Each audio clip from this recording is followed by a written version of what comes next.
סיפור הנפילה של אשנברנר הוא לא סיפור על השקעות כושלות, הוא סיפור על השועלים מוול סטריט ומה קורה כשאתה עולה להם על הרדאר. אני חושב שדנמרק בונה צבא כי היא כבר לא מאמינה שהחוקים הישנים של אירופה עדיין תקפים. היא רואה 50,000, אתה אומר כבר 100 ומשהו אלף מרוקאים מסתערים על הגדר של ספרד. אולי היא מכינה את עצמה לנהל אירוע שיכול לקרות גם בחופים שלה וגם בגבולות שלה. אירופה לא תיעלם, היא פשוט תשתנה בצורה מאוד משמעותית.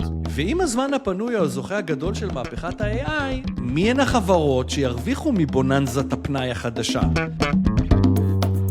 זיהוי הזדמנויות וחרבו דרבו על ההזדמנות. אנחנו מסתכלים על עולם חדש, זה לא יהיה אותו עולם. אני רוצה לתת שאוט אאוט לאיתורן. כבר שנה שעברה, כשעשיתי ביטוח לרכב, סוכנת הביטוח אמרה לי, אתה צריך לעשות בדיקת תקינות אצל איתורן. אמרתי, מה זה אומר בדיוק? הם באים לקחת את האוטו? היא אומרת לי, ממש לא, אתה צריך לנסוע אליהם. אמרתי, אבל אני מנוי שלהם, מה זאת אומרת? אתה מכיר את זה? זה חצי יום, לאכול שוארמה ולקרוא ישראל היום שם באיזה פונדק דרכים, לחכות שהוא יסיים. מכירים? לא, אין לי כוח לזה. וואלה, לא עשיתי. עוברת שנה, עוד פעם מחדשים את הפוליסה. עוד פעם חני אומרת לי, תקשיב, אתה צריך לעשות בדיקה. אמרתי, אני לא, אין לי, לא רוצה. אז היא אומרת, אל תשאל, זה עכשיו עושים את זה אונליין, אתה לא צריך ללכת אליהם. טוב. אז אני בא, אדירי, תקשיב, אני בא ועולה מולם בוואטסאפ, עובדים יפה בוואטסאפ, אומרים לי, אבל אתה לא יכול להיות בחניון מקורה, אתה חייב להיות בחוץ, תחת כיפת השמיים. המתנתי מספר ימים, והנה שלשום הייתי תחת כיפת השמיים, בנסיעה, לא חס וחלילה שאני עושה וואטסאפ בנסיעה או ברמזורים, אבל נניח, אני נוסע, והם אומרים לי, טוב, אתה מתחת לכיפת השמיים? אני אומר להם, כן. אומרים לי, אתה מאשר לנו לגבות 40 שקלים עבור הבדיקה? בוואטסאפ. אחלה ביזנס. אני אומר להם, כן. אומרים לי, טוב, תלחץ, אתה מוכן לעשות את הבדיקה. לוחץ, וואלה, יונתן, 12 שניות אומרים, על הכיפה, קיבלת אישור, הכל בסדר. מדהים. תגידו, מה אתם לוקחים 40 שקל? 40 שקל, אתה קולט? יאללה. אני מנוי שלכם. תראה, חבר'ה, זה שיעור... זה גם מכריחים אותך. איזה כיף להיות מונופול. אתה חייב, בוודאי. כן. אתה יודע, גם חשבתי על זה, איתורן הם לא מונופול. כי מונופול זה מישהו שכשאתה... אם אתה מחליט לקנות משהו, אז אתה קונה ממנו, הוא מונופול. אבל איתורן, אתה לא יכול גם להחליט לא לקנות מהם. אלא אם כן אתה רוצה לנסוע באוטובוס. אתה רוצה אוטו, זה כבר בנמל, הם מרכיבים לו את האיתורן. כן. אז וואלה, איתורן, האמת, אני ברגשות מעורבים, כי חסכתם לי את הדבר הזה של לנסוע לבני ברק ולחכות שתעשו לי בדיקה. צד שני, 40 שקל האלה, אני יודע, אתם חייבים. בקיצור, שיהיה לכם לבריאות, אבל יפה. יונתן, מה שלומך? בסדר גמור, אני לא מאמין שיום חמישי עוד פעם, בוא נע... יום חמישי עוד פעם. השבוע הזה עבר מהר. ממש. אבל אני רואה שאתה על בית, אז אתה לא ממהר לא, לגמרי על בית, כן. כן? יופי. לגמרי. יופי. כן. אז אני רוצה לברך גם את המאזינים שלנו, יוני שמתחבר אלינו מאיטליה, בונג'ורנו, ואפרת שמתחברת אלינו מתל אביב, מה קורה? וגם כל המאזינים שלנו, ברוכים הבאים לפרק 67 של הפודקאסט האהוב שלנו, שולחן 4, הפודקאסט שעוסק בעניינים ברומו של עולם, מסתבר שהוא אהוב לא רק עלינו. אני גילי בימן ואימי, עמיתי המלומד וחברי הטוב יונתן אדירי, שכמו שגילינו שבוע שעבר, מכונה גם אבו ליאם מן בית אל עבאס. לגמרי. ככה אמרת? לגמרי. מבית עבאס. לגמרי. בית עבאס. אצלנו יום חמישי, בזמן שאתם שומעים את הפודקאסט, יהיה יום שישי, השביעי לחודש אוגוסט 2026. יונתן, 1044 לספירה הזה, כן. אתה יודע מי הכי נחמד בספירות? בספירה המוסלמית, לא? 1044? מאיזה שנה בספירה המוסלמית? הגיוני, 600 שנה פחות מאיתנו. אבל אתה יודע מי הכי חמודים? התאילנדים. למה? כי אצל התאילנדים התאריך הוא רגיל, כמו אצלנו, אבל הם מוסיפים משהו כמו 453 שנים. לא, 1448. רגע, 1448. הגיוני? 600 שנה, כן. כן. אז הבודהיסטים, התאריך הוא רגיל, אין להם בעיה. הם אומרים, בסדר, 100%, 7 באוגוסט, אבל 2453. הם עושים לך איזה אלנה בגלל שבודה היה לפני. אבל אתה יודע, הכל בנועם, כאילו, אל תתבלבל, רק השנים אחרות. יפה. אז יונתן, בוא נספר למאזינים על מה אנחנו הולכים לדבר השבוע. אני חושב שיש לנו דוק נחמד. השבוע דנמרק עושה היסטוריה. למדינה הנורדית עד היום היה צבא מתנדבים של גברים בלבד, ששירתו 4 חודשים תמימים בשירות הסדיר שלהם. החל מהשבוע דנמרק תגייס גברים וגם נשים, ותקופת השירות תשולש בעצם ותהיה 11 חודשים. אז אנחנו נדבר, יונתן, האם זו סנונית ראשונה של מדינות אירופאיות שלוקחות ברצינות את האיום הרוסי, ואו את הדרישות של טראמפ, אבל נהיה גם חייבים לשאול, למה מדינה בנאטו, בלי גבול עם רוסיה, מגדילה את הצבא שלה ככה? יכול להיות שיש דאגה אחרת על הכוונת? באייטם השני אנחנו חייבים, ואנחנו נעשה מה שנקרא דאבל דיפ. אתם יודעים, אומרים שעיתונאי טוב, חוגג על כל סלבריטי פעמיים. פעם כשהוא בעלייה, ופעם כשהוא מתרסק. אבל מי פילל יונתן שנקבל 2 אייטמים מאותו סלב בתוך שבועיים? אז אחרי שלפני שבועיים סיפרנו לכם על לאופולד אשנברנר, ועל קרן Situational Awareness המופלאה שלו, שעשתה 1000% בשנתיים, הגיע הזמן לדבר על נפילתה המופלאה לא פחות. אבל חברים, סיפור הנפילה של אשנברנר הוא לא סיפור על השקעות כושלות, הוא סיפור על השועלים מוול סטריט, ומה קורה כשאתה עולה להם על הרדאר, אם תרצו סיפור קלאסי של חוכמת ה-AI נגד חוכמת החיים, או סיפור של בחור צעיר, שאולי היה צריך להקשיב יותר למנוסים ממנו, כי מסתבר שלאופולד אשנברנר לא הכיר את צמד המילים, שכל מנהל השקעות חושש מהן, מרג'ין קול. אז אנחנו ניכנס לזה, נסביר מה זה, נסביר מה היה, נורא מעניין, מאלף. עכשיו, יונתן, אנחנו מספרים כל הזמן על ההשקעה חסרת התקדים בתשתיות מחשוב בארצות הברית. ובוודאי שאלתם את עצמכם לא פעם, נו, ומה עם ישראל? אז מסתבר שישראל במשחק, ועוד איך במשחק. כי לישראל מסתבר, יש כמה וכמה יתרונות מוחצים במרוץ הדאטה סנטרים באזורנו. כי לישראל, חברים, יש את הנגב, ובנגב יש מקום, יש מים, כי ישראל יודעת להתפיל, יש שמש שיודעת לייצר חשמל, ויש חברים קרבה לכבל התת-ימי, ושטח, מים, שמש וקרבה לכבל התת-ימי, הם בדיוק 4 התנאים הנדרשים כדי להצטרף למשחק, וניגע יונתן גם בשכנות, ירדן, מצרים, ונעלה את הרעיון שלפעמים מים, חשמל ואינטרנט משותפים יותר טובים מ100 הסכמי שלום. לסיום, אנחנו מדברים כאן הרבה על מי יהיו המפסידים בעולם ה-AI, אבל כנראה שיש מנצח אחד שקט. החוקרים של בית ההשקעות מורגן סטנלי מנסים לזהות את הווינרים של מחר בשוק ההון. אז הם פיתחו מודל שקוראים לו Media Matrix, שמסתכל על הקשר בין חברות מדיה ו-AI ולא מהכיוון שחשבתם. החבר'ה ממורגן סטנלי מניחים שהמנצח הגדול של עולם ה-AI יהיה הזמן הפנוי של כולנו. ואם באמת עומדת לנו להתפנות שעה ביום, זה שווה המון כסף.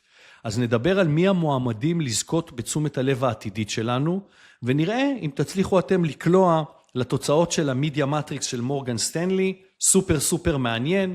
יונתן, ברשותך, לפני שתספר לנו מה חדש ומה קורה, בוא נעשה פרסומת. כי הפרק הזה של שולחן 4 מוגש לכם בעזרתה האדיבה של קאבר, סטארט-אפ ישראלי שהחליט לפתור בעיה שהייתה לכולנו, בעיית אדישות, ביטוח, את מי זה מעניין, פנסיה, מי בכלל חושב על זה עכשיו. אז כשמבינים שההבדל בין פוליסה טובה לפוליסה שעשית לפני 8 שנים עם הסוכן של החברה שעבדת בה לפני התואר, ההבדלים האלה יכולים להגיע ל500,000 שקל בפנסיה. אז קל להחליט, להשקיע שעה, לעבור על תיקי הביטוח שלכם ולהתאים אותם לצרכים שלכם ולסביבה הרגולטורית של היום. כי קאבר עושה שני דברים פשוטים ומתבקשים. אחד, היא מממשת את זכותכם החוקית לקבל את כל האינפורמציה שלכם מחברות הביטוח באמצעות מערכת הנקראת הר הביטוח. זו מערכת שהוקמה מתוקף חוק ומחייבת כל חברת ביטוח לעדכן דאטאבייס ממשלתי לגבי כל החשבונות שאתם מחזיקים, פנסיה, ביטוח, חיסכון, וכבר היו לנו עשרות רבות של מאזינים שמצאו עשרות אלפי שקלים שהם לא ידעו שיש להם. זה אחד. שניים, קאבר משרתת 350,000 לקוחות ישראלים, אז היא יודעת סטטיסטית איזה ביטוחים עובדים, ואיזה, איך נגיד, דורשים עדכון. כלומר, קאבר רותמת את חוכמת ההמונים כדי לעזור לכם למצוא את התיק הביטוחי האידיאלי עבורכם. ואם זה לא מספיק, אתם מוזמנים בכל מצב לבקש ולקבל שיחת זום עם סוכן ביטוח מטעם קאבר, שיעזור לכם לעשות סדר ולקבל את ההחלטות הכי טובות עבורכם. הערה האחרונה, אתם זוכרים שביקשנו מכם לכתוב ולהגיד לנו אם יש איזה משהו שהייתם רוצים לראות, בקאבר איזה פיצ'ר, אז יש פיצ'ר זוכה, האמת ממש יעיל, נראה לי שתאהבו, ובשבוע הבא נכריז עליו, הוא בעבודה מה שנקרא. אז יאללה אנשים, יותר קל מזה לא יהיה, ללכת לאתר cover.co.il, או להוריד את האפליקציה, ואין סיכוי שלא תשמחו שעשיתם את זה. ויונתן, לפני שתספר לנו מה חדש, אני חייב להגיד לך משהו. אני באמת שמח לראות אותך בריא ושלם, כי אני הייתי בטוח ששר האוצר בצלאל סמוטריץ' בלע אותך. כי הפה של סמוטריץ', אבל המילים, יונתן אדירי. שמע, רק למי שלא שמע, בצלאל סמוטריץ' אומר, חבר'ה, צריך לסגור את משרד החינוך, צריך להתכונן לשביתה של שנה, צריך להעביר את כל תקציב החינוך לרשויות המוניציפליות, צריך שמנהלי בית ספר יוכלו להעסיק ולפטר מורים כראות עיניהם ולא ירושלים, ואני הייתי פשוט פי נפער, פשוט הידיים ידי עשיו, והמילים מילות אדירי. לא מילות אדירי, אבל האמת שזה היה שבוע מדהים. כל הכבוד לעלינו. מדהים. הכנתי את זה למה שעשיתי, מה ששימח אותי השבוע, אבל אם אתה רוצה להתחיל עם זה, אני אגיד משהו. אתה יכול להגיד את זה פעמיים גם. התחלנו לפני, אגב, גם נפתלי בנט אמר דברים דומים, ואנחנו רואים עכשיו יותר ויותר נכונות. הרי המשימה של עלינו היא להגיד לציבור, אנחנו ברגע מכונן שלישי, ולכן הצעדים, הם צריכים להיות מאוד מאוד רדיקליים. במערכת החינוך, כל שר שיפתח את השנה כסדרה ב-1 בספטמבר, סימן שהוא מעבר אותנו, כי המערכת בסטטוס קוו פשוט לא עובדת. 4 עובדות שאנשים שוכחים, גילי. עשינו 20 רפורמות ב-20 שנה. אנחנו מוצאים פי 2, כן, מוצאים פי 2 פר תלמיד, זאת אומרת, לא פי 2 תקציב, פי 2 פר תלמיד בעשור האחרון, 100 מיליארד שקל, אחד מכל 6.5 שקלים בתקציב, יוצאים לחינוך. הקטנו את הכיתות, כאילו ניסינו כל מרכיב בתיאוריית החינוך המודרנית, כן? תקטין את הכיתות, תן יותר כסף למורים, בקצה אנחנו בשליש התחתון, בגמר 20 רפורמות. ואז אמרנו, בעצם, עד שלא יהיה ביזור, עד שלא יהיה גמישות העסקה של תלמידים, ועד שלא מנהלים ומנהלות יוכלו לנהל יותר משתי החלטות מתוך 10, זה המספר, גילי. מנהל בבית ספר, בממוצע, מקבל 2 מתוך כל 10 החלטות לבד, 8 אחרות מחלטות בירושלים. בעולם המאוד מתקדם זה 50-50, בממוצע OECD זה 4 מ-10. וכל עוד לא נוגעים בזה, חבל על הזמן שלך, שלי ושל הילדים שלנו, וה100 מיליארד שקל האלה גם נשים עוד 10 מיליארד ועוד 20 מיליארד לא יצא שום דבר.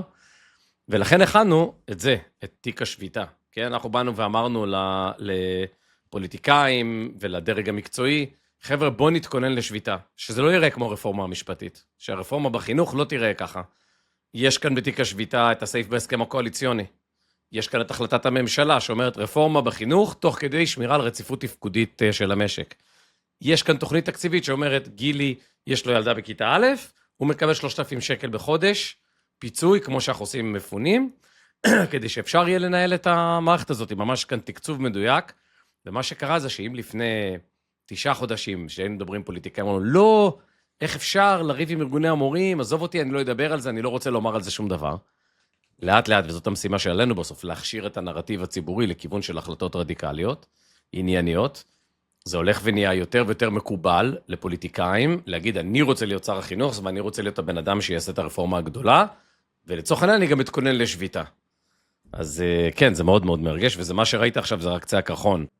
אני יכול להגיד לך שכהורה וכמי שמכיר הורים אחרים, אנחנו כל כך מתורגלים, עכשיו זה הזמן. אנחנו יודעים להביא בייביסיטר לסלון, שתעשה שיעורי בית עם 5 ילדים. אין לנו בעיה, רק תעשו טובה, תסגרו את משרד הגיחוך. המורים הטובים לא ילכו הביתה, הם יועסקו חזרה. כל השמנת והחלודה והסיאוב והעודף והאינטרסים וזה, זה מה שילך הביתה, כדי שנוכל באמת לבנות את זה. הלוואי, הלוואי. יישר כוח, כל הכבוד. כל הכבוד כן, עלינו. תשמע, ואני אגיד לך גם יותר מזה, זה קצת כמו ביזמות, כמו שאתה מכיר מליצור חברה, שבהתחלה אומרים לך מה אתה מקשקש, ואין סיכוי, ואף אחד זה, וזה נכון, לסטטוס קוו יש כוח כופה מאוד מאוד חזק, אבל אני חושב שבכל מה שקשור למערכת החינוך, בדיוק בגלל מה שתיארת, יש מסה קריטית כבר. כאילו, אנשים מוכנים לשלם את המחירים האלה, המורים, אגב, 84% מעובדי ההוראה, זה בסקרים ובקבוצות מיקוד שלנו, רוצים רפורמה כזאת, שתייצר ביזור, כושר העסקה ופיטורי מורים, ועצמאות למנהלים. 84, זאת אומרת, הם אלה שהם מדהים. בתוך המערכת אומרים לנו את זה. כי גם להם זה לא נעים. הם מורים מעולים, והם באים, והמערכת לא מתפקדת. גם להם לא נעים, וגם להיות מנהל, מדהים. או מנהלת. קיצור, נראה לי שזה בשל, אנחנו עובדים על זה מאוד קשה. תודה שהבאת את זה לפתיח. אני רוצה לדבר על 4 דברים. מה זה תודה? אני שותף, חבר. לגמרי. אחד ממש מהשכונה, ו3 שלדעתי קוראים בהם דברים שדיברנו עליהם, והם די מתגשמים, ולדעתי זה מעניין לראות השבוע, היו כמה כאלה. אחד, בשכונה, האם אתה רוצה להיכנס איתי שותף אני קורא לזה ADAS, יש לי חברה חדשה, Air Defense as a Service, קונים סוללות מרפאל, בונים צוות של מילואימניקים, והולכים ומציעים לפי שעה, או לפי יום, הגנה אווירית לפי יום. מה אתה אומר? יש, אתה בית, תכנסתי שותף. Air Defense as a Service. כן, כן, אחת התובנות המרכזיות שאפשר לקחת מהדינמיקה בין האמריקאים לאזור, זה שישראל בנתה מערכת הגנה אווירית מדהימה, ו20 שנה התכוננו לזה, אתה יודע, בשילוב בין חץ, כיפת ברזל, קלע דוד, הזקות בסלולר, התראות, ועכשיו מערכת לייזר. לא חשבנו על זה שהאיראנים יפרקו את המפרץ, את המדינות ששכנות שלהם, שאין להם הגנה אווירית, וזה ימנע מהאמריקאים ללכת לעוד מהלך שגומר את הסיפור. ואני חושב שזה מה שאנחנו רואים מול העיניים עכשיו. השבוע האחרון, כשהאמריקאים היו שוב פעם מוכנים, פתאום MBS מצלצל, זה עניין מאוד משמעותי, אתה יכול לקרוא על זה גם הערכות של נאטו, של ה-MIT הטורקי המפורסמות, במובן הזה שהן בלמסיות, שכולם מודאגים מהגנה אווירית עכשיו. וזה אירוע מאוד מאוד דרמטי, בעיקר למדינות קטנות, כמו אמירויות, כמו קטר, כמו ישראל, פחות לסעודיה, למרות שהמתקנים האסטרטגיים שלה נפגעים כל הזמן. אז זאת תובנה ראשונה, אם אתה רוצה, נקים Air Defense as a Service ביחד, זה נראה לי שיהיה ביזנס טוב. אני בפנים. הדבר השני, תראה, דיברנו על סאנה טקאיצ'י ביפן, ראשת הממשלה הרדיקלית, כן, שעושה עבודה מדהימה, אז היא מתחילה לפגוש את כל מה שראינו בשרשרות הספקה, נכון? אנחנו דיברנו על זה שטורבינות גז, חכה 6 שנים, גם אם תשלם לא תקבל טורבינה, לכן אילון מאסק הלך וקנה עכשיו סטארט-אפ בכמעט $2 מיליארד, שעושה טורבינות גז, כי הוא אומר, אני לא מוכן להיות תלוי בסימנס ומיצובישי ו-GE, לא מוכן. ראינו את זה קורה בכבלים תת-ימיים, 3 או 4 חברות, זה הכל, לך תזמין כבלים תת-ימיים, תחכה 4-5 שנים, וראינו את זה בכל מיני רכיבים קריטיים, נכון? במתכות קריטיות, במגנטים וכן הלאה. 2 דברים קרו השבוע מעניינים. היפנים הרי אומרים, אנחנו כבר לא פציפיסטים. הסינים אומרים, אוקיי, no tungsten for you. אנחנו מייצרים עפרות טנגסטן, אתם צריכים אותם, זה מתכת שנמסה בטמפרטורה מאוד מאוד מאוד גבוהה, קריטית. לא נייצר לכם, לא נייצא לכם. היפנים עכשיו הודיעו שהם הולכים לעשות אקספורט קונטרול על מעטפות, על חומרי מעטפת לשבבים של בינה מלאכותית, גם אלה שקשורים לסין, קורה שם משהו מאוד מאוד לא טוב, ובקצה, אתה יודע מה הדבר האחרון שקראתי השבוע שנתקענו בו בשרשרות הספקה? לזה לא ציפיתי. מה? קופים לניסויים של תרופות. מרוב AI והעולם של הביוטק מתקדם, ויש צורך במה שנקרא phase 2, כן, לעשות safety בקופים, לתרופות חדשות. המחיר של קוף לתרופות עכשיו הפך להיות דבר מאוד מאוד יקר, כי זה עוד פעם, זה לא משהו שאתה פשוט מייצר, אתה צריך לגדל קוף, אתה צריך לראות שהוא בריא, כדי שהוא יהיה דומה לבן אדם בניסוי. אז זה הדבר השני. השלישי, ואני סקרן לשמוע מה אתה חושב על זה, השבוע יש עוד ועוד, גם היום בבוקר הייתה כתבה על הכלי AI שבורחים מהסנדבוקס, בורחים מהסביבה הבטוחה שלהם, והם מייצרים נזקי סייבר מאוד מאוד משמעותיים. יש חברה ישראלית בשם Angular, שאמורה הייתה למנוע את זה, וקוראים שם דברים מאוד מאוד מעניינים. אנחנו מתקרבים, אני חזרתי לקרוא את הספר הזה, If we build it, we all die, של יודקובסקי, על זה שמאוד יהיה קשה לייצר alignment ל-AI בסוף. כאילו אם זה באמת יגיע לרמה שזה כזה חכם, לא יודע מה אתה חושב על זה, אבל זה אצלי על האג'נדה השבוע, ועוד איזו נקודה קטנה על טורקיה והנון דום, אם נרצה לדבר על זה אחר כך. אני חושב שזה לא מקרה ש-OpenAI מכריזה על שברחו לה מהסנדבוקס, רק לסבר את אוזנם של המאזינים. OpenAI אומרת שלקחה איזה agent, נתנה לו איזה משימה, והאג'נט לא הצליח לעמוד במשימה, והצליח למצוא דרך לצאת מהסנדבוקס, לצאת מהאזור המוגדר שלו, להתחבר לאינטרנט, להתחבר לאתר Hugging Face, לפרוץ לאתר Hugging Face, ולהביא משם את מה שהוא צריך כדי לעמוד במשימה.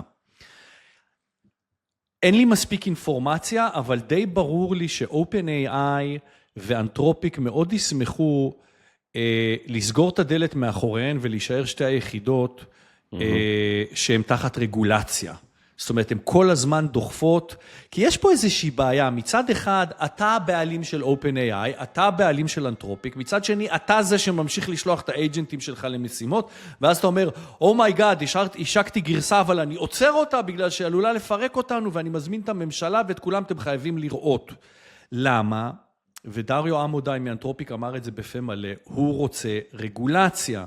כשיש רגולציה, זה די מבסס את הגדולים, מקשה על הקטנים, ואני חושב שמאחורי דלתיים סגורות, מה שמדברים עליו, זה הסכנה הסינית, כי הסינים פחות שקופים, הסינים נותנים את השירותים שלהם, שהם כמעט ברמה של האמריקאים, כאופן סורס, והשאלה אם הסינים מנסים לדחוף סיכה, בבלון ה-AI האמריקאי ולעשות נזק. אין לי מספיק אינפורמציה, יונתן. דבר אחד, אני כן יכול להגיד לך עליי, אני מאוד מצמצם את מה שנקרא digital footprint שלי. אני, וואלה, לא יודע מה להגיד לך. מסמכים, אני כבר שומר על דיסק און קי. אני אמרתי פה גם בעבר בפודקאסט, אני למשל לא שומר את המסמכים שלי בגוגל דרייב, יש חברה שאני משלם לה, אני משתמש בנורדפאס, נורדלוקר, הם חברה שאני משלם לה בשביל להבטח את המידע שלי, לא בא לי על LLMים שסורקים את המסמכים שלי, לא בא לי על הכיפופי ידיים האלה על חשבון הדאטה שלי, וכמו שאמרתי, לא בא לי שימליצו לי על פסיכולוג, בגלל שקראו איזה מכתב ששלחתי. אז לא יודע, יש לי גישה כזאת, אני מוחק אימיילים, אני לא משאיר אותם בארכייב, לאט לאט, לא בפאניקה, זה מה שאני עושה ביום יום כדי להתגונן, כן. מעניין, אני חושב שמה שקרה השבוע זה שגם אנחנו רואים שיש עוד ועוד דיווחים על זה שהאג'נטים יודעים לדבר אחד עם השני, ולייצר כל מיני מהלכים. אני חושב שאנחנו לקראת אירוע גדול בצד הזה של האליינמנט, כי איך שלא תהפוך את זה, בסוף זה יהיה אירוע מאוד דרמטי, ואנחנו לא רחוקים מאירוע כזה שיש לו, אתה יודע, אפשר גם להגיד שגם בצד המגן, לחברות סייבר יש יותר כלים, זה כנראה נכון, שנדבר עם אנשים שמנכ"לים של חברות סייבר, אבל הקונצנזוס בקרב אנשים שמבינים את התחום, זה שזה כבר הפך להיות אירוע שקשה מאוד להגן ממנו, אז לא רוצה להעריך בזה יותר מדי, אבל שהעדויות שראינו השבוע הן מאוד מאוד מדאיגות. אולי אנשים פחות מתעסקים בזה, קשה להסביר איזה עוצמה יש כשאתה בונה, מה זה אייג'נטים? אתה פשוט לוקח את ה-AI ואומר לו, אתה עכשיו בן אדם, זה התפקיד שלך, אתה קופירייטר, אתה עכשיו תביא לי את הפאנץ' ליין הכי טוב, אתה תבסס אותו על 180,000 קמפיינים שיש בדאטה, זאת אומרת, קשה להסביר מה זה שמערכת כזאת עובדת כל כך מהר, עם אינסוף אינפורמציה, איזה תוצאות היא יכולה להפיק, וקחו את זה לפריצות, או לאינפרנס, או להבין דברים שלא האמנו שאיך אתה יודע. מה זה איך הוא יודע? הוא סורק מיליארדי עמודים. זה פשוט מדהים, כי עד היום התבססנו על עולם שבו הזיכרון האנושי יש מומחה. מי זה המומחה? מומחה קרא 200 ספרים, וזוכר מתוכם 70 ספרים, והתנסה מתוכם ב-30 מקרים, והנה פתאום בא לך איזה מישהו, בלי אגו, בלי עניינים, והוא מכיר את כל הספרים שאי פעם נכתבו בנושא. מעניין מאוד, אנחנו נוגעים בזה הרבה, אבל עוד פעם, זו ההתנהלות שלי מול הסיפור הזה. let's go. יונתן, האייטם הראשון הוא אייטם שאתה יזמת, ואני חושד שאולי אתה חשבת את מה שאני חשבתי, ובגלל זה הוצתה גם סקרנותך, תכף נברר את זה. ורק שתדעו, חברים, יונתן ואני מחליטים על אייטם, ומאותו רגע לא מדברים עליו יותר. זה עוזר לנו לשמור על הקו האינדיבידואלי שלנו, אני חושב שזה הופך את השיחה למעניינת. והעובדה שיונתן הציף לי, שזקרה את גבותיי, דנמרק התחילה השבוע את מחזור הגיוס הראשון, במסגרת שירות חובה של 11 חודשים, במקום 4 חודשים, כפי שהיה עד היום. לראשונה, יונתן, גברים ונשים מגויסים באותם תנאים, באמצעות אותה שיטת הגרלה, fair enough. היעד הוא להגדיל את מספר המתגייסים מ-5,000 ל-7,500 בשנה, ובמקביל, דנמרק תשקיע מיליארדים בהרחבת הצבא, ביכולות חדשות, כולל יחידת רחפנים ומערכות בלתי מאוישות. כל זה קורה, חברים, למרות שדנמרק חברה בנאטו, למרות שאין לה גבול יבשתי עם רוסיה, ולמרות שהיא נחשבת לאחת המדינות הבטוחות בעולם. ותשמע, יונתן, אם זה היה קורה בפולין, לא בטוח שהיינו מרימים גבה, אבל דנמרק, למה לדעתך היא הראשונה לשדרג את דוקטרינת הביטחון שלה? אז אני לא יודע אם היא ראשונה, אני חושב שאנחנו, הסיבה שזה ככה צד אותי, כשקראתי, היא כי אתה רואה את ההתארגנות, הערכות מחדש הזאת לכל האורך. ראית את האירוע השבוע בין מרוקו לסיוטה, שפתאום הספרדים כאילו מרימים גבה, ושואלים את עצמם מה לעשות, עד כדי כך שהאיטלקים, כי זה חלק מהקטע שבאירופה, כשאתה נותן אזרחות למישהו, אתה נותן אזרחות ל-27 מדינות, כאילו אם ספרד מאזרחת, אגב, המספר הוא 1,200,000 מהגרים, זה אמור להיות 500,000, בסוף נתנו ל1,200,000 בחודשיים 3 האחרונים. אז הם יכולים עכשיו גם לבוא לשוויץ, סליחה, לשוויץ לא ממש, אבל הם יכולים לבוא לצרפת, והם יכולים לבוא לבלגיה ולהולנד, זו החלטה לכאורה ריבונית, בסדר? אבל היא בסוף החלטה של כל האיחוד האירופאי. ואנחנו רואים את פינלנד, מחליטה להקים צבא מסוג אחר לגמרי, יהיה לה גבול עם רוסיה, וכן להצטרף לנאטו, שוודיה, שבוע שעבר מכריזה שהיא מקימה מוסד, היא מקימה ארגון ביון פעם ראשונה, ומכילה חוק ביון. אז אני חושב שיש הערכות מחדש בכל מקום. מה שמעניין זה שמדינות כמו דנמרק וגרמניה גם עוברות לשורש של גיוס חובה. וזה מעניין, כי אני חושב שכשאתה מגיע לגיוס חובה, יש לך תועלות בצד של סולידריות חברתית.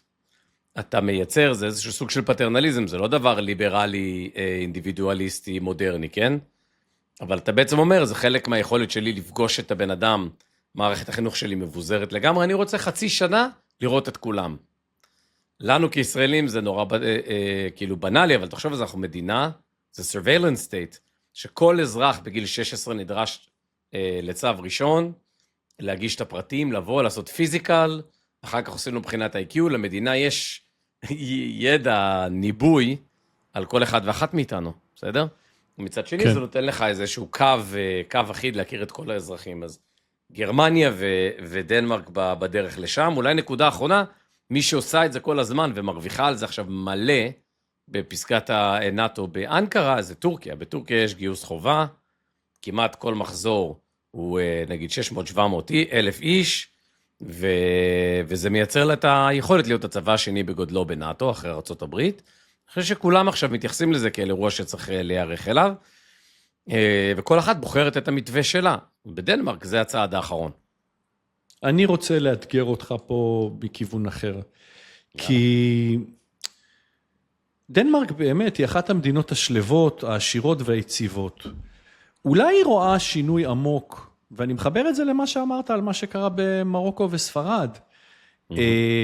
אני לא חושב שדנמרק בונה צבא בגלל רוסיה. 7,500 חיילים לא יזיזו לצבא הרוסי אתה יודע מה.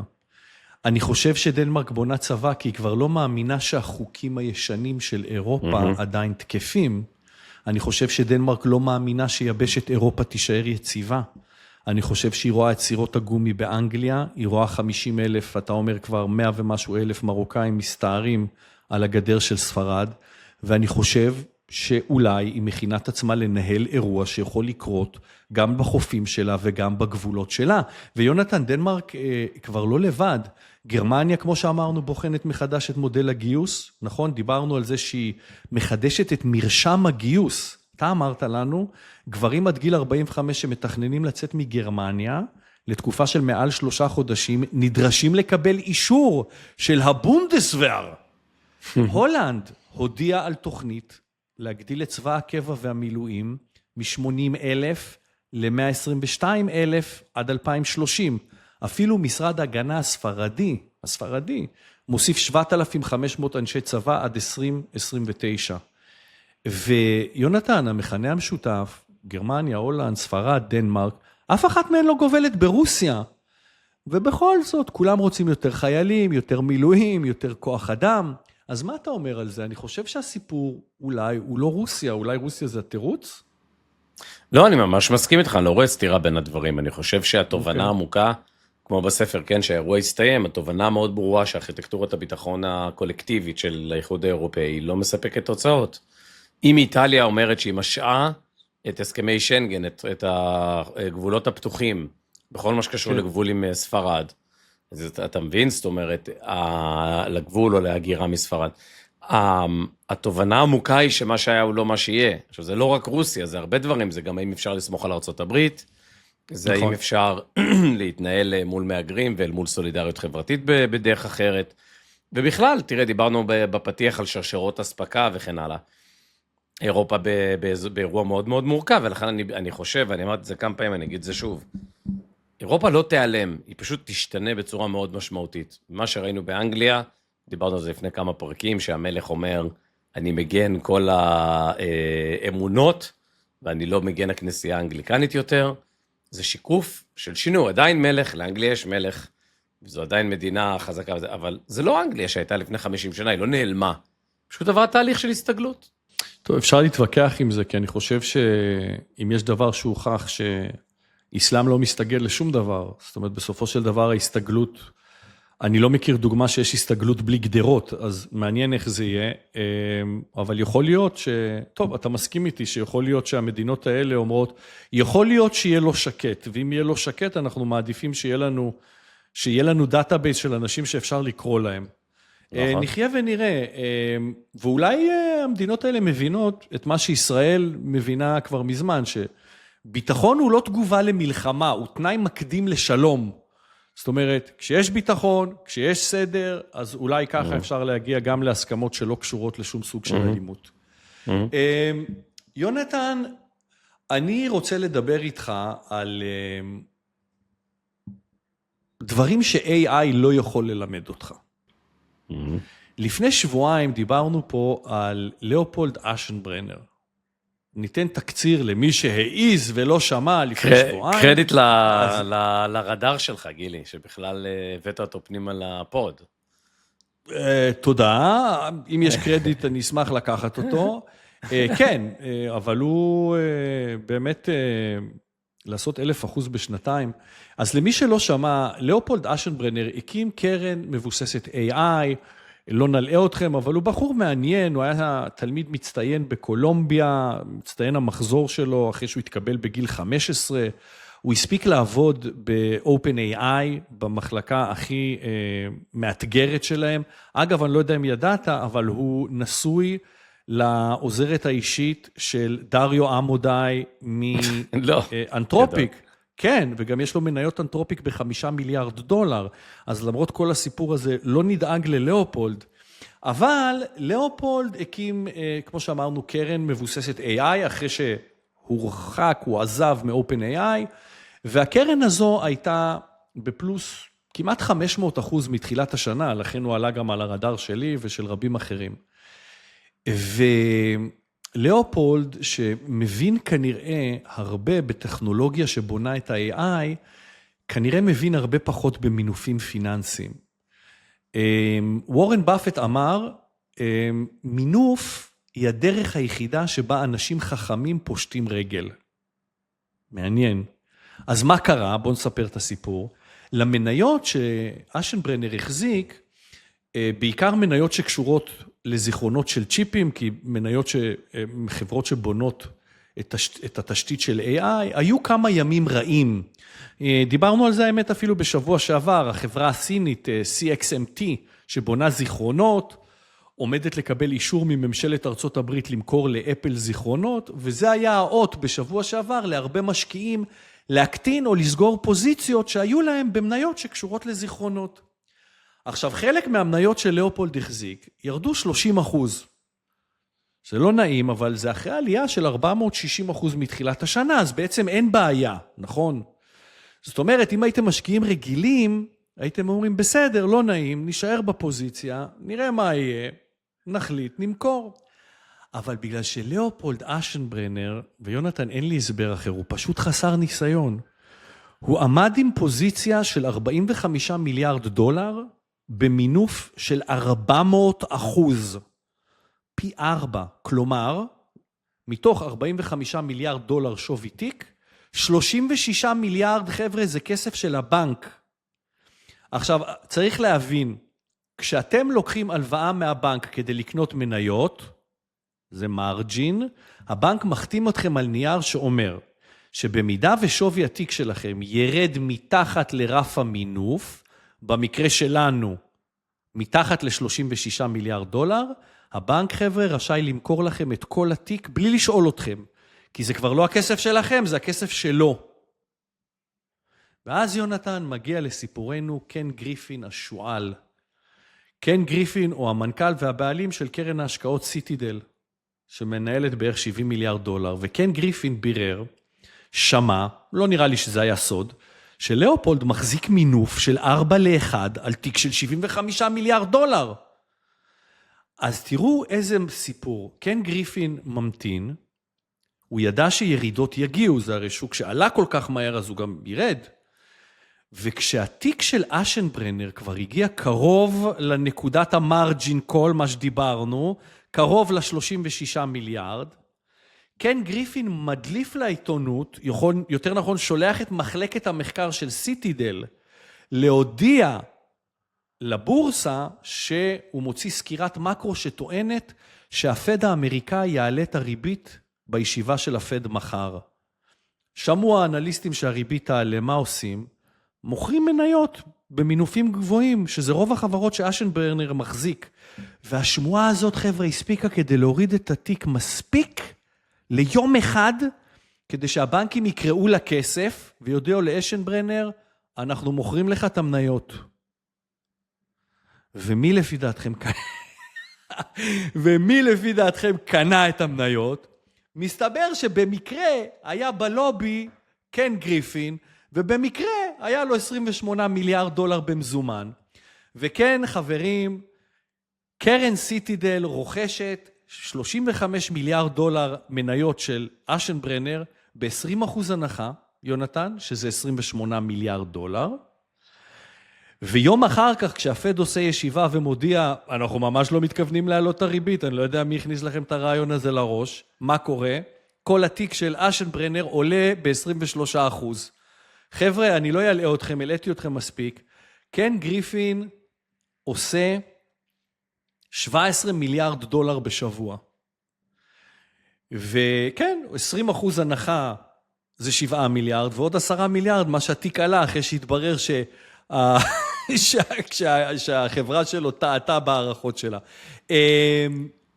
אני חושב שזה מזכה אותו זה מזכה אותו במעמד friend of the pod, את קן גריפין? אני רציתי להגיד עוד בפתיח שאני מודה לך מקרב לב, כי אתה שמרת על התואר friend of the pod. אני מיהרתי לעשות חנדלח לאשנברנר, ויונתן אדירי עצר אותי ואמר, הוא ממש לא friend of the pod, צריך להרוויח את זה. הוא עכשיו, אני קורא לו friend of the pod במחלקה הפלילית. הוא מתקרב למחלקה הפלילית of the pod. אתה יודע, הסיבה שרציתי לספר את זה וגם לשאול את דעתך כאן, זה עשה לי טוב מהמקום של, תקשיב, AI, שמה AI, בסוף יש כמה קרישים ותיקים שראו סיבוב או שתיים. כי זה בעצם חיזק לי קצת את האמון, שזה לא יעזור, אתה יכול להיות גאון בדבר אחד, אבל לבד זה לא ילך. יש אנשים עם ניסיון, יש אנשים שראו דבר או שתיים. תשמע, גריפין עשה פה בשבוע, יונתן, כסף שקרנות גידור לא עושות בשנתיים.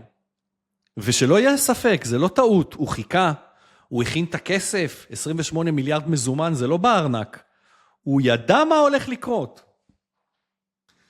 קודם כל קן גריפין, יש עליו סיפור מפורסם, שכשהוא היה טריידר במעונות שלו בהרווארד בשנות ה-80, הוא הלך למנהל של הדום ודרש שהוא יוכל להתקין צלחת לוויין בדורמרום שלו כדי לראות את הנתונים מהמסחר בזמן אמת. אני אתך על תקופה עוד לפני האינטרנט, שהיה מודמים כאלה.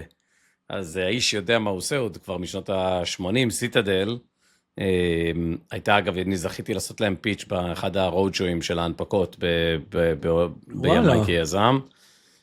אנשים מאוד מאוד חכמים קוואנט, אנשי אקסל, מאוד מאוד רציניים, ואנשי פייננס, אני חושב שמה שאנחנו רואים כאן מול העיניים אבל, ופה אני אקח את זה קצת יותר גבוה, מצד אחד אפשר להגיד, אוקיי, פרדטורי והוא חכם ומתוחכם, בזמנו אליוט קפיטל מנג'מנט, שעשתה דבר דומה לפזו בארגנטינה, וכולם כעסו, איזה מדבר זה, וזה בסוף זאת מערכת חיסונית.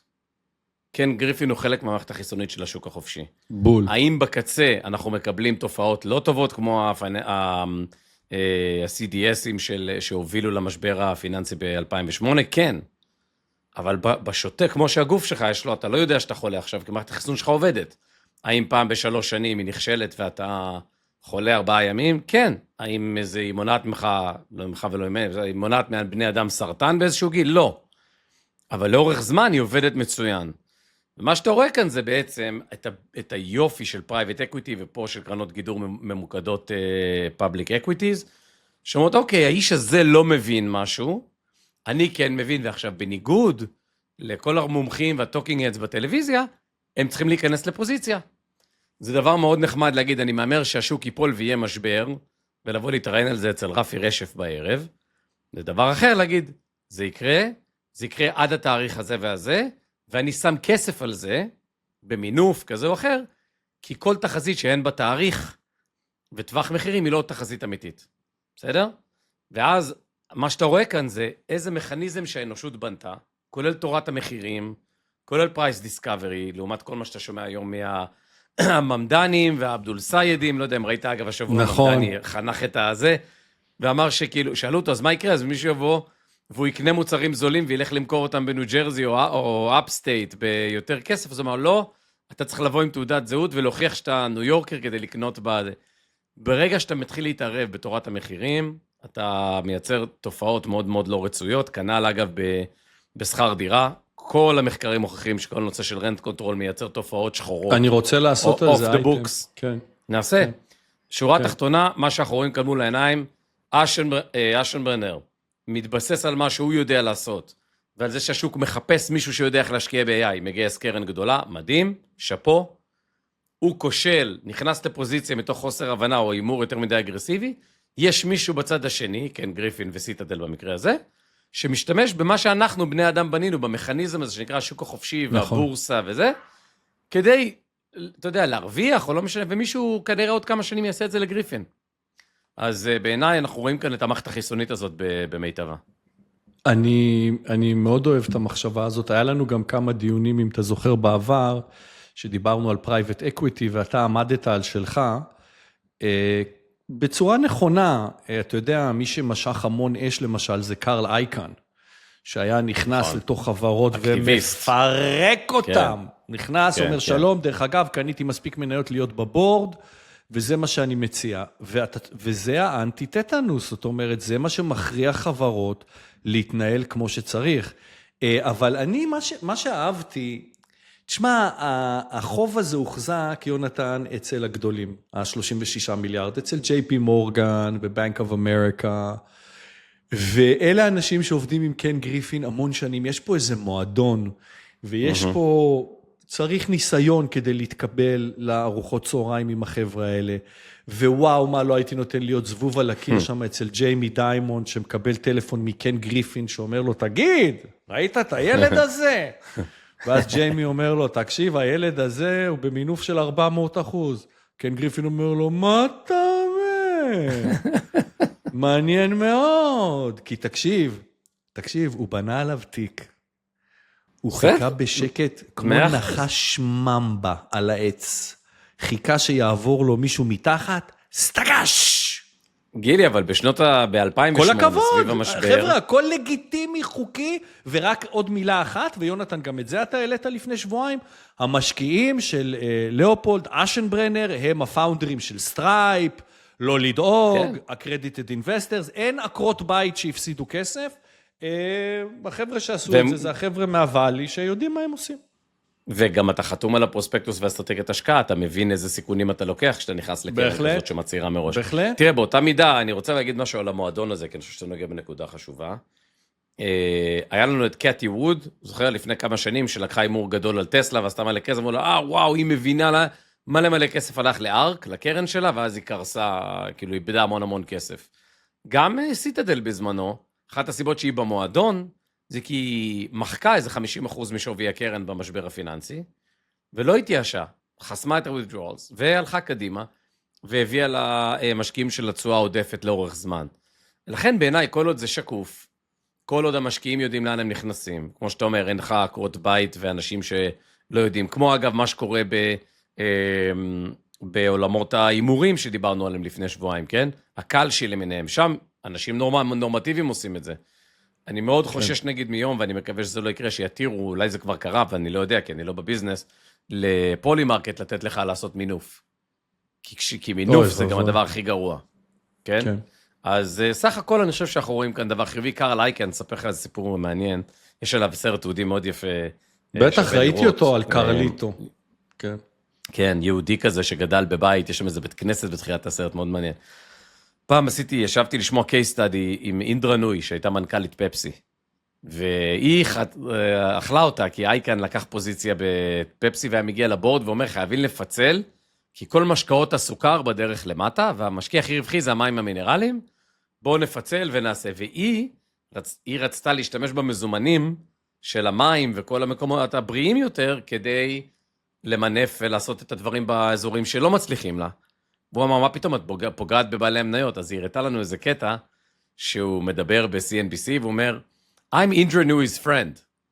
ואז היא יצרה את זה, ואמרה, he was never my friend. never my friend, אתה יודע. כן. עכשיו, מצד אחד אתה אומר, מסכנה, מצד שני, ככה זה אמור לראות. היא הלכה לשוק הציבורי, היא לקחה כסף מהפנסיה שלך ושלי, אם יש מישהו שחושב שהוא יכול לנהל את זה יותר טוב ממנה, בבקשה שיגיד, ואם הוא מוכן לקחת אחריות, על הכיפק. ואני לא יכול שלא לחשוב, אפרופו השיחות שלנו פה, שמה שגרם בסוף לקן גריפין לעשות קצת מקום בעוש ל-28 מיליארד, זה בדיוק מה שדיברת, כי כשהילדים הקוריאנים מתחילים למכור את הפלייסטיישן שלהם כדי לקנות מניות של סמסונג, בדיוק. הוותיקים יודעים שזה, הרצפה הולכת ליפול. אז לדעתי, שהתחיל דרום קוריאה, הוא אמר, אוקיי, זה נגמר רק בדרך אחת. ווואלה, אני מאוד מעריך את האנשים האלה, יונתן, כי כמה ביצים וכמה conviction, זה גם לפרנד of the Paul, ביל אקמן יש, כמה conviction יש בשביל לעשות פוזיציה של 10 מיליארד, זה לא חבר'ה שמחפפים את האינפורמציה, הם קוראים, הם בודקים, וואו, כן. יש דבר אחד אולי לפני שנמשיך, אתה יודע, גם כדי שלא נהיה יותר מדי בצד הקפיטליסטי עד הסוף, בסוף זה לא הכסף של המנהלי כספים האלו, והקונביקשן שלהם זה על השם שלהם והמוניטין שלהם, כן, הם משלמים מחירים, אבל הכסף הוא לא שלהם, וזה גם צריך לזכור. כן, יונתן, אבל כל מי שמתעסק בעולמות האלה, כבר את הכסף בשביל המשכנתה, בשביל התרופות, האגו זה המון. בוא נמשיך לאייטמנו הבא, יונתן. ב-1953 דוד בן גוריון אמר, הנגב הוא מחציתה של מדינת ישראל. חסרים בו רק מים ויהודים. אני חושב שהוא התכוון, חסרים בו רק מים וחוות שרתים. דיברנו כאן בפודקאסטים האחרונים על עניין שהולך ומסתמן בתור הפקטור המשמעותי במלחמות ה-AI. בעצם הבנו שהמודלים מעניינים, אבל אנחנו לא יודעים מי הוא המנצח. דבר אחד די ברור, ההייפרסקיילרס, יצרני התשתית, חוות השרתים, קשה לראות אותם לא מנצחות ודאיות של ההשקה של הטכנולוגיה המופלאה הזאת. וכדי להשתתף בחגיגה הזאת, בחגיגת כוח המחשוב, צריך 4 דברים, אמרנו את זה בזריז בפתיח. אז צריך מים, נכון? כדי לקרר את החוות שרתים האלה, וישראל מטפילה מים כמה שצריך, כשמשלמים על זה בוודאי. צריך חשמל. חבר'ה, בנגב יש שיעורי קרינת שמש מהגבוהים בעולם, ובוודאי שהגבוהים בעולם המפותח. יש בנגב 320 ימי שמש בשנה. זה נתון שאין לו אח ורע, לא ידעתי את זה. שטח לא חסר בנגב, ומה שלא ידעתי, חברים, ויונתן, ישראל כבר היום מחוברת בכבלים תת-ימיים ישירות לאירופה, יונתן. עד אבו דאבי. עד אבו דאבי. יפה. כן. יפה, בשביל זה אני אוהב לא לספר לך כלום, ויודע שאתה ישר זה מדהים, זה עבודה של בזק, זה מדהים, עבודה מדהימה, באמת. אז בוא אני אספר לחבר'ה עוד קצת, ואז אתה תרחיב לנו. ישראל שותפה מרכזית מסתבר בפרויקט שנקרא בלו ראמן. בלו ראמן, חברים, הוא מערכת, להשלים את מה שיונתן אמר, מערכת סיבים אופטיים באורך של 13,000 קילומטר, שמחברת את אירופה להודו, דרך ישראל והמזרח התיכון. זה פרויקט ששותפה בו גוגל, ושמדברים על הודו, אני מעביר את רשות הדיבור ליונתן. וואו, אני הייתי בשוק, לא ידעתי את זה. תשמע, אבל יש פה כמה דברים שצריך רגע לסייג. אחד, תסתכל מה קרה עכשיו באירופה, עוד פעם אני חוזר לכמה שרשראות אספקה קשורות אחת בשנייה. צרפת מייצרת רוב האלקטרונים שלה מאנרגיה גרעינית, זו המדינה הגרעינית האזרחית הכי משמעותית בעולם המפותח, מייצאת אנרגיה גרעינית, והיא בנתה את הכורים, אם תיסע פעם מז'נבה על הרון, על הנהר, עד פרובנס, אתה תראה אחת לאיזה 30 קילומטר כיפה גרעינית, כור גרעיני. הם בנויים על הנהר. למה? כדי לקרר את הכורים. כדי לקרר. עכשיו, מה קרה בחודש האחרון בערך? המים, בגלל ההתחממות הגלובלית, המים חמים מדי. אז הכורים צריכים להוריד 20% מהתפוקת חשמל, כי הם מחממים את הנהר יותר מדי. זה לא מקרר להם מספיק את המים. המים יוצאים ובסייקל הם לא חוזרים קרים מספיק. אז שתבין שגם הנושא הזה של מים מותפלים או לא לאנרגיה, גם לא בקצה, יש בעיה, דנו בחוויה דומה בצפון יותר באירופה, אנחנו באירוע שבו ארכיטקטורת ייצור החשמל הגרעיני תלויה ביכולת לקרר מים, או באמצעות מים, והנה עכשיו אנחנו בחודשיים, חודש וחצי, שבהם הכורים מפחיתים 20% מהייצור, 18, 21, 22 תלוי בכור, בגלל שהנהרות חמים מדי, ואז הסייקל מים לא מקרר להם את הכור. אז העניין הזה הוא לא פשוט. דבר שני, יש לנו שמש בנגב, אבל אל תשכח, כור גרעיני, היכולת שלו לייצר אלקטרוני פי 200 יותר גבוהה לתא שטח. אם אני זוכר נכון, פעם האחרונה שהסתכלתי, בטורבינות גז זה למעלה מפי 100. זאת אומרת, כדי לייצר את אותו אלקטרון, אתה צריך פי 100 שטח, כדי לעשות את זה בסולר. ולכן יש שטח, אבל אתה כאילו צריך לצפות את כל הנגב, כדי לייצר מספיק חשמל, שיספק דאטה סנטרים. אני שלחתי לך את הלינק הזה, כי הנה למשל, זה אני מצטט מדמרקה, כתבה של עידן בנימין, רשות החשמל בלמה את הבקשות לחיבור דאטה סנטרים. הבקשות לחיבור דאטה סנטרים זינקו בתוך זמן קצר להיקף כפול בצריכת החשמל של המדינה כולה. ורשות החשמל בולמת אישור בקשות חדשות ל-140 יום. מה התוצאה של זה? רשות הבינה המלאכותית, מטה הבינה המלאכותית במשרד ראש הממשלה בראשות ארז האסקל, קירדה בראש, אמרה, עד שנפתור את זה, הסופר קומפיוטר הישראלי, בגלל שהסיבים הם במהירות האור, והם מאוד מאוד בטוחים, ויש המון redundancy, אני יכול להגיע לישראל דרך כבל א', כבל ב', כבל ג', לצאת מישראל, אז למה שהסופר קומפיוטר שלנו לא יהיה במדינה כמו אזרבייג'אן, מדינה ידידותית, היא תפתח את היישומי בינה מלאכותית שהיא צריכה, על הסופר קומפיוטרים האלו, על הענן. אנחנו נעשה מה שאנחנו צריכים ביישומי אקדמיה וטק. ובינתיים כולם יהיו שמחים, כי יש חשמל זול ואין בעיות רגולציה, ואנחנו נפתור את הבעיה של איך נייצר חשמל בנגב. בקיצור, זה לא כל כך פשוט, ובקצה, ואני פה מתחבר למה שאמר, אני חושב שזה היה אחד הפאונדרים של OpenAI, בשימוע בסנאט, הוא אמר, בסוף, בקצה, העלות של הבינה המלאכותית היא עלות הפקת האלקטרון. בקצה, כן, בקצה, סם עוד אלטמן 20 אמר שנה. את זה. סם אלטמן אמר את זה, כן. אבל יונתן, אני רוצה להתחבר בדיוק למה שאמרת, שזה כנראה עניין זמני שיכול להיות לו פתרון.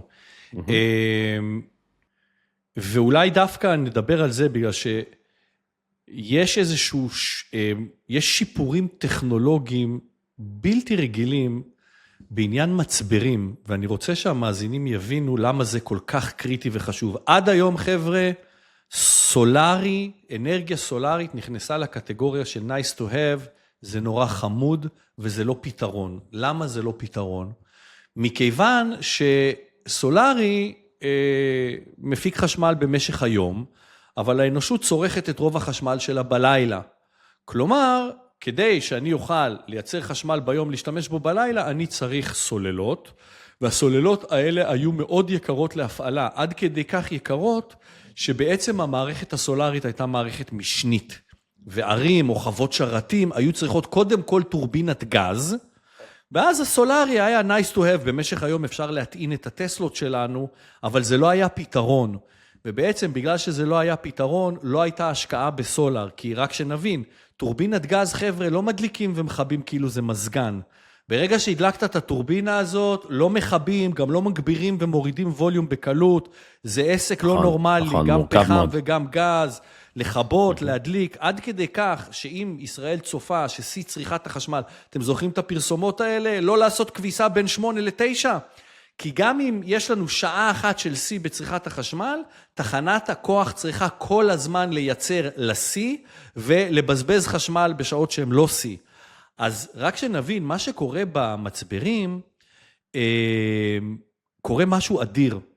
לפני 10 שנים, סוללת ליתיום איון החזיקה 120 וט שעה לקילוגרם.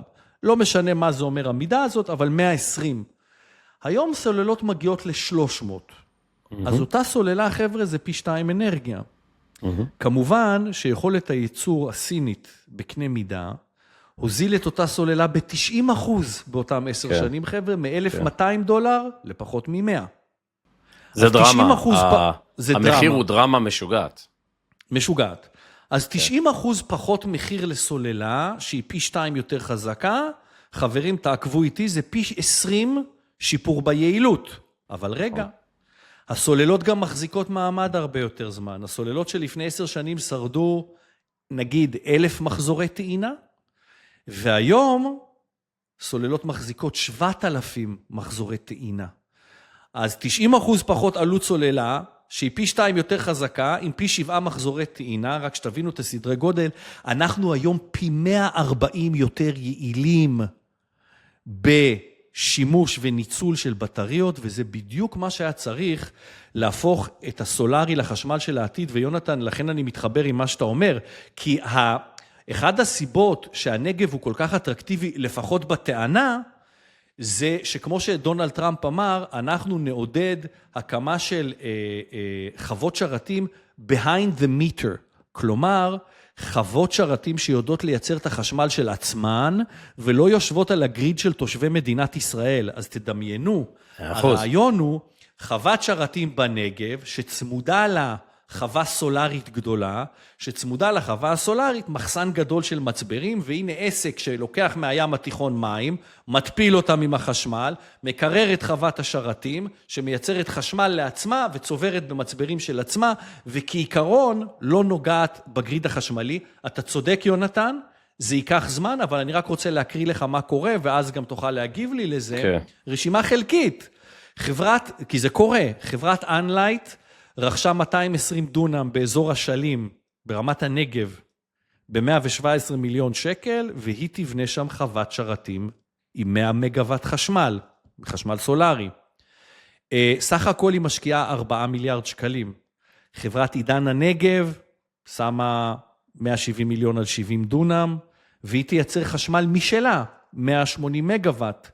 או באותו אופן יש לנו את אשדוד אופק, בית שמש, מסמיה, משמר דוד, אלון תבור. אז וואו, עוד 300 מגוואט חשמל. אז ממשלת ישראל גם, יונתן, נכנסה, כל הכבוד, נכנסה לאירוע פול פאוור, ומקדמת בניית חוות שרתים במסלול מואץ ובמסלול תכנוני מהיר. זה אומר שלצערנו יכול להיות שקיפוד המדבר יאבד את זאת אומרת, זה לרוב הולך נגד ארגוני איכות הסביבה וכיוצא בזה, אבל מה דעתך על זה? זאת אומרת, ממשלת ישראל מזהה את היתרון שיכול להיות לנו בתשתית החיונית הזאת, ונותנת מסלול מהיר. לא, אז אני חושב כמה דברים, המסלול המהיר הוא נכון, והחיבורים גם לפייבר, הכל מתכנס, אבל אני רק עוד פעם מאתגר את האמירה על האנרגיה הסולרית. אמרת 170 דונם לייצר 100 מגוואט חשמל. נכון. זה המון. המון. ב-200 דונם כאלו, אתה יודע, אתה יכול לעשות הרבה יותר חשמל, אם זה בגז או בגרעין, ולכן זה נורא נורא משמעותי הסיפור. זה לא נפטר. ה-price performance, ה-capacity לדולר נתון כפול 140, אני מסכים איתך 100%. מה לא הצלחנו לפתור? 3 דברים. היום את השטח, את הניצולת, היום שאתה פורס מטר על מטר רבוע של סיליקון, גם הכי טובים שיש, ואני מקווה שאני מעודכן, אני הרבה זמן לא הסתכלתי, זה סדר גודל 35% המרה של פוטונים לאלקטרונים.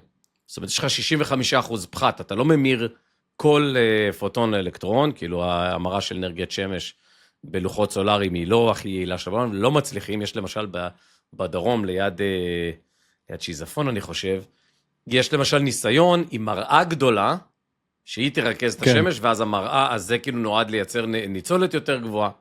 אז קשה, זה עוד לא נפטר. יש שדה כזה בספרד שעובד יפה, לא? נכון, כן, גם בישראל. של המראות, כן. אז, אחד, חברה ישראלית מדהימה, שקוראים לה דיוניקס, לא יודע אם אתה מכיר, סיפור סופר יפה, היא יושבת, המפעל שלה ממש יושב ליד מגדלי טוהה, בלב תל אביב, היא מייצרת שיץ חכמים של נחושת, גיליונות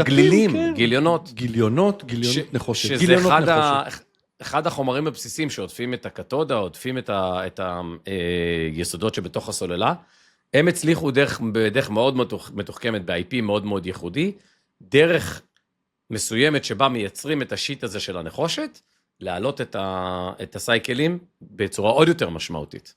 זאת אומרת, כל רכיב כזה שאתה תשפר, וזו חברה באמת באמת מדהימה, תוכלו לראות, חבר'ה ישראלים מדהימים, מדעני חומרים, תעשה עוד, ושם אנחנו עוד נראה הרבה.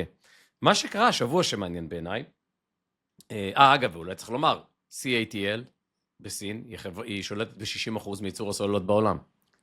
חברה נסחרת בבורסת הונג קונג. סין גם אימפריית קולטי שמש, כמובן. נכון, היא שברה את השוק ביפר. פירקה אותו. אני חושב שאולי הנתון הכי מעניין שקרה השבוע, יש אחד הניסיונות הגדולים בעולם, זה לייצר כור גרעינים מבוסס היתוך ולא ביקוע. כורים הקיימים מבקעים גרעין ומייצרים נשורת גרעינית. אם אתה מצליח להתיך בדרך כלל אטומים של מימן, אתה מייצר חשמל ואתה לא מייצר שום נזק לטבע. אבל מה? כן. כדי לעשות את המהלך הזה, צריך להגיע ל100 מיליון מעלות. כן. אז מה עושים? עשינו על זה אייטם, אתה זוכר. אז דיברנו אבל על המגנטים? תמשיך, דבר, אבל כן. אז השבוע, הסינים, יש את איטר, שזה הגדול האירופאי, הסינים השבוע, השיקו את המגנט שלהם, שאמור להחזיק את הפלזמה הזאת, 580 טון מגנט, והייחוד של סין, וזה שמתי לב לזה בכתבה, הפרויקט האירופאי הוא צרפת, גרמניה, אנגליה, מלא שחקנים, supply chain מאוד מאוד מפוזר, הפרויקט הסיני, כל כולו מיוצר מעל אדמת סין. המגנטים, המתכות, כל מה שצריך, זה לא בטוח שאפשר בכלל לעשות ניוקליר פיוז'ן, זה באמת דבר שלא ברור שאפשר, אבל אם אפשר, אני הייתי מאמר על סין כמדינה שבה הפריצות הדרך האלה יגיעו, כי זה פשוט, העובדה שהם שולטים בסופליי צ'יין, חוזר לאייטם הראשון שלי ממש מתחילת התוכנית, אנחנו חיים בתקופה שאנחנו חוזרים למי ששולט בשרשרת הערך, וגם אם הוא לא הכי חכם ולא הכי זה, העובדה שהוא שולט בכל שרשרת הערך, היא הניצחון. ולכן בעיניי הסיפור של אנרגיה, אני לא רואה איך מישהו מצליח לנצח את סין, אני חושב שעד עוד שנה הם הגיעו ל-100 קורים כבר, שזה המדינה עם הכי הרבה קורים בעולם.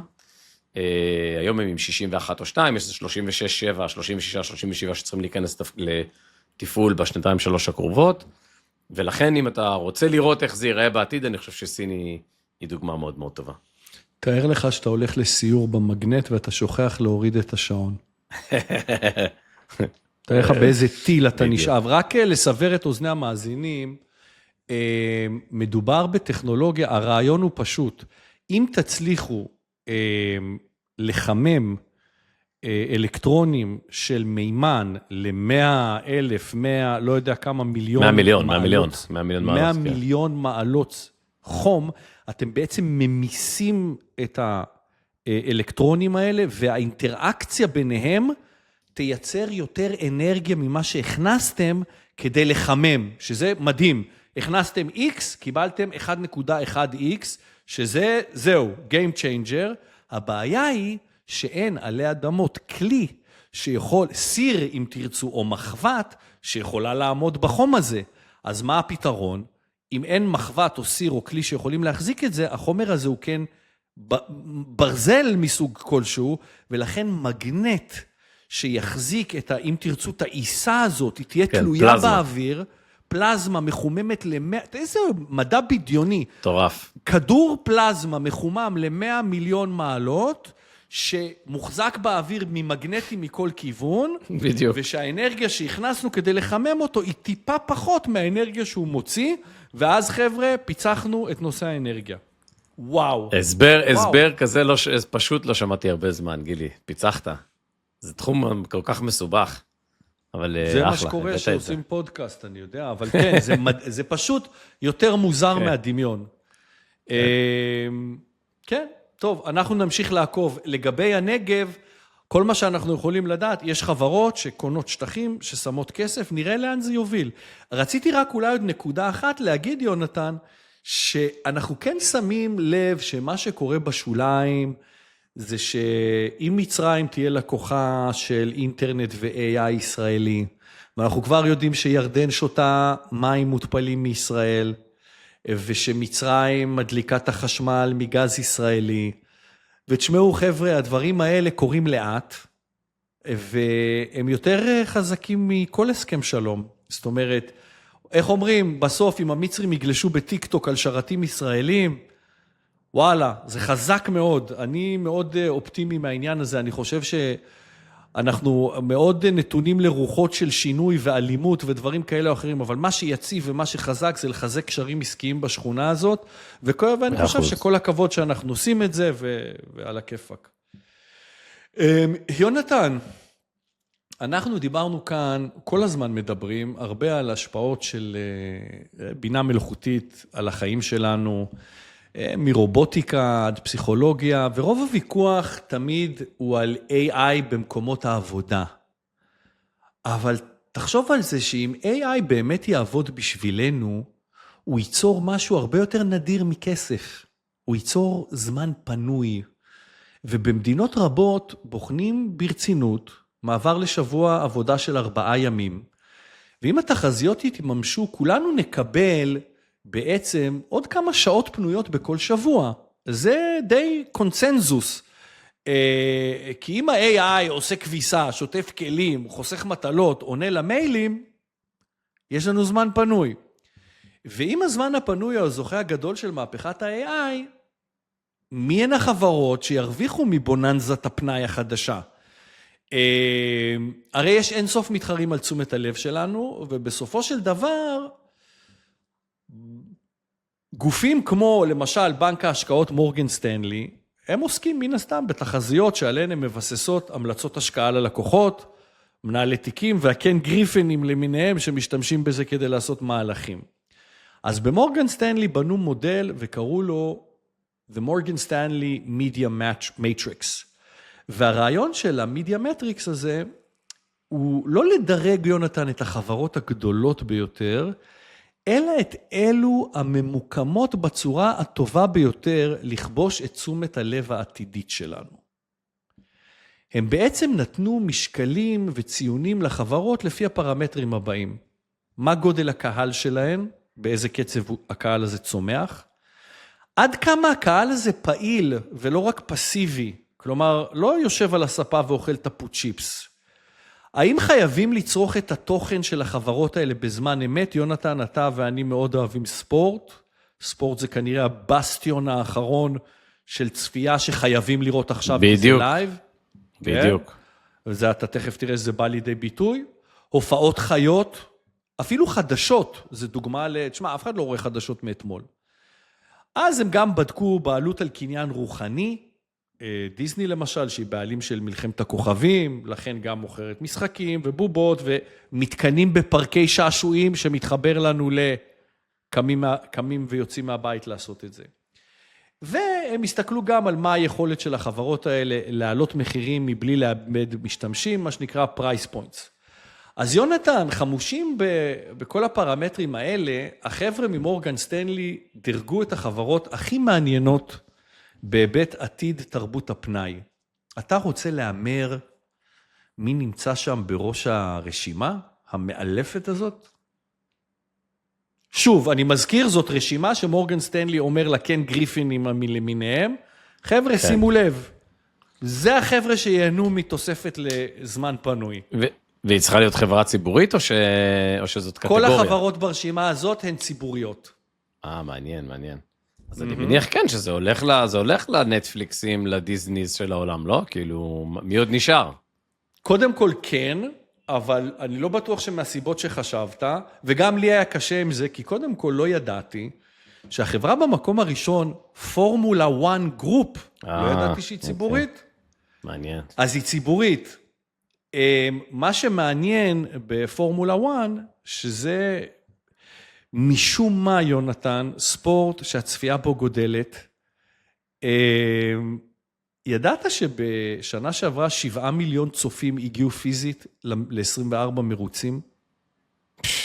7 מיליון. זה הדבר הכי הזוי. אני הייתי במרוץ באזרבייג'אן, בבקו. מה זה הדבר הזה? אתה מוכן להסביר לי? לא הייתי אף פעם. אני לא מצליח להבין את זה, יונתן. אתה יושב שם ביציע בשמש. אני עוד הייתי ב-VIP. מולי ישבו אנשים בשמש. עכשיו, תקשיב, אתה לא מבין. אם אין לך מסך טלוויזיה, מה אתה בדיוק עושה שם? הרי המסלול הוא 4.5 קילומטר. כל 3.5 דקות, יונתן, אתה פתאום שומע רעש ואתה רואה. וזה עוד דממה. ואז מחכים עוד 3 דקות. ראית מי היה הראשון? לא. זאת אומרת, אני לא מבין את זה. אני, תדע לך, בעיניי, הפורמולה 1 פשוט מעיד 1000 עדויות על התפרקות המשפחה המודרנית. כי אין לי דרך להבין את זה, חוץ מאשר שזה התירוץ של אנשים לעזוב את הבית, ולנסוע לסוף שבוע ולשתות בשמש. כי אל תספרו לי סיפור שאתם באים לראות את המרוץ. רק ממסוק או ממסך הטלוויזיה אפשר לעקוב אחרי מרוץ פורמולה 1. אני לא מצליח להבין את זה. תגיד, אבל היית בלפני? היית כאילו, ראית את הנהגים? יש לך זמן כזה לראות את המכוניות מקרוב? מה זה ראיתי? התחבקתי איתם, ראיתי אותם, נתתי כיפים. נו. כן, ורסטאפן הכי לא נחמד. הוא לא רוצה שיגעו בו. הוא לא רוצה שיגעו בו, השאר הרבה יותר אני נדהם מקימי אנטונלי הזה, מדהים. בן אדם נהיה, לקח פודיום ב-F1 לפני שהיה לו רישיון נהיגה באוטו רגיל. דבר מדהים. נכון. לא, מה שמדהים זה המכונה של מרצדס, שהצליחה לזהות אותו, שלקחה עליו צ'אנס על ילד בן 17. וואו, זה כמו לקחת רוקי מההייסקול, ועכשיו הוא שחקן שמחזיק את הקבוצה. לגמרי. מה הם, תשמע, מה הם ראו שם? זה עוד פעם, מכונה כל כך מדויקת. עכשיו, פורמולה 1, יונתן, דווקא אם אנחנו תקעים וקשקשים, יש שם סיפור נורא מעניין, אתה יודע? כי הסתכלתי קצת על פורמולה 1, העסק הזה מכניס 4 מיליארד דולר בשנה, 31% זה זכויות שידור, 28% חסויות, 28% דמי אירוח. חברים, אזרבייג'אן ובקו משלמים המון כסף לפורמולה 1, כי זה ממלא את הבתי מלון, ממלא את העיר, הם משלמים המון כסף, הערים המארחות. אגב, אתה יודע מי עכשיו זכתה בפורמולה 1? לא. עיר הבירה של המולדת שלי, שזה אומר? בנקוק. מה, וושינגטון? בנקוק, המולדת שלי. יפה. בנקוק? באמת? יפו, בנקוק, וואו. איך זה, אבל תגיד לי, רגע, אתה מתאר אבל לעצמך מישהו מה יקרה עם יורד- התנועה בבנקוק? אבל מישהו יורד לא, הם כשעיר מגדילים אחת את זוכה. מספר המרוצים. אבל מסכנים הנהגים. וואו. כן, כן. וואו. אין מה לעשות. גם ה-NBA לא מוכן להוריד משחקים, זה פשוט יותר מדי כסף. אבל מה שמעניין, יונתן, אתה יודע, אני תמיד הולך לכיוון הזה של סטרימינג, שה-F1 החליטו לעשות הסכם הפצה בלעדי עם אפל TV פלאס. וזה מעניין, כי אפל TV פלאס היא ממש סטרימר קטן, ואם אתם שמים לב, אפל לא מוכנה לשחק את המשחק של אנחנו נשדר חלק מהמשחקים בשנה. הם לקחו את ה-MLS קומפלט, כל המשחקים אצלנו. אפל לא מוכנה להתחלק. זה כמו Joey doesn't share food בפרנדס. אפל doesn't share Formula 1 races. אז תראה איזה סיפור יפה. החליטה לעשות הסכם בלעדי עם אפל TV פלאס. חוזה ל5 שנים, $750 מיליון, שזה 70% יותר ממה ש-ESPN שילמה בהסכם הקודם, אבל לאפל יש 30 מיליון מנויים בארצות הברית, אבל ל-ESPN יש 60. אז למה פורמולה 1 עשו הסכם עם אפל? תראה מה זה. בגלל ברד פיט. חלק כן, חבר. חלק מההסכם של פורמולה 1 היה שאפל עושה סרט F1 עם ברד פיט. כן. וחבר'ה כאן המשחק, כי פורמולה 1 זה לא... סרט בינוני, ראיתי אותו. בינוני מאוד, אבל ברד פיט לא בינוני אף פעם. זה נכון. ותראו איזה יופי החבר'ה האלה חושבים. כי פורמולה 1 זה לא NFL. אחוזי צפייה מאוד נמוכים בכל זאת. הם עדיין בשלב הצמיחה. אין אמריקאי שלא מכיר את ה-NFL, אז מה פורמולה 1 עשו? הם ויתרו על צפייה, ויתרו על ESPN, כביכול, נכון? יש פחות אמריקאים עם גישה, כדי לעשות סרט עם ברד פיט, שינגיש את פורמולה 1 ליותר אמריקאים, וזה השוק שפורמולה 1 הולכת עליו, והרבה אמריקאים שראו את הסרט, יעשו מנוי לאפל TV פלאס, כדי לראות את המרוצים. תשמע, זה פשוט מרתק איך חבר'ה עושים עסקים. בטוח יש מישהו עם אקסל שם שיודע להגיד מה ה-conversion של כל דבר כזה, כדי שיהיה שווה להם לעשות את העסקאות האלה. זה מדיד. ותשמע, יש לך 170 מיליון אייפונים בארצות הברית. מה אתה חושב?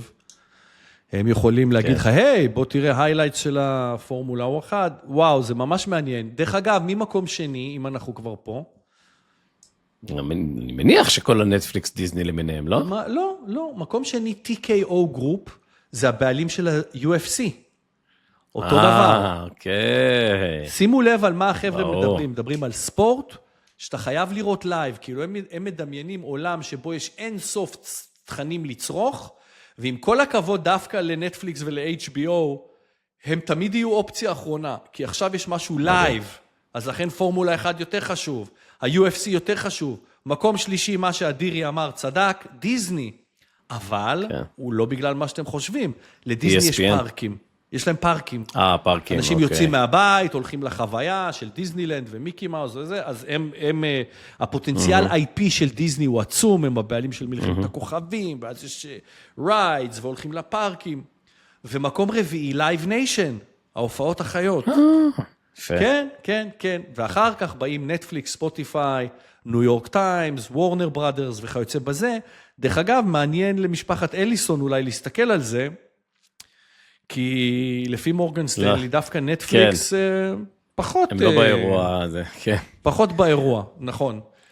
אז חשבתי שזה נחמד. כן, יונתן, בבקשה. אני רוצה להגיד לך על מה זה הזכיר לי, קודם כל זה העלה לי שתי אסוציאציות ששלחת לי את זה. אחד, כל המהלך של אינפנטינו בפיפה, שלדעתי הלך צעד אחד יותר מדי, וזה גם אגב, יותר מדי. המכנה המשותף של כל מה שאנחנו מדברים עליו כבר שנה, זה כאילו הקריסה של השיטה הפוליטית, ואז מה קורה עם סיוטה ומרוקו, מה שדיברנו, אנחנו בקצה של כל מיני, כאילו, חרדים בישראל, זה כבר די, זה כבר צעד אחד יותר מדי, מערכת החינוך בישראל, כבר צעד אחד יותר מדי, זהו, נגמר.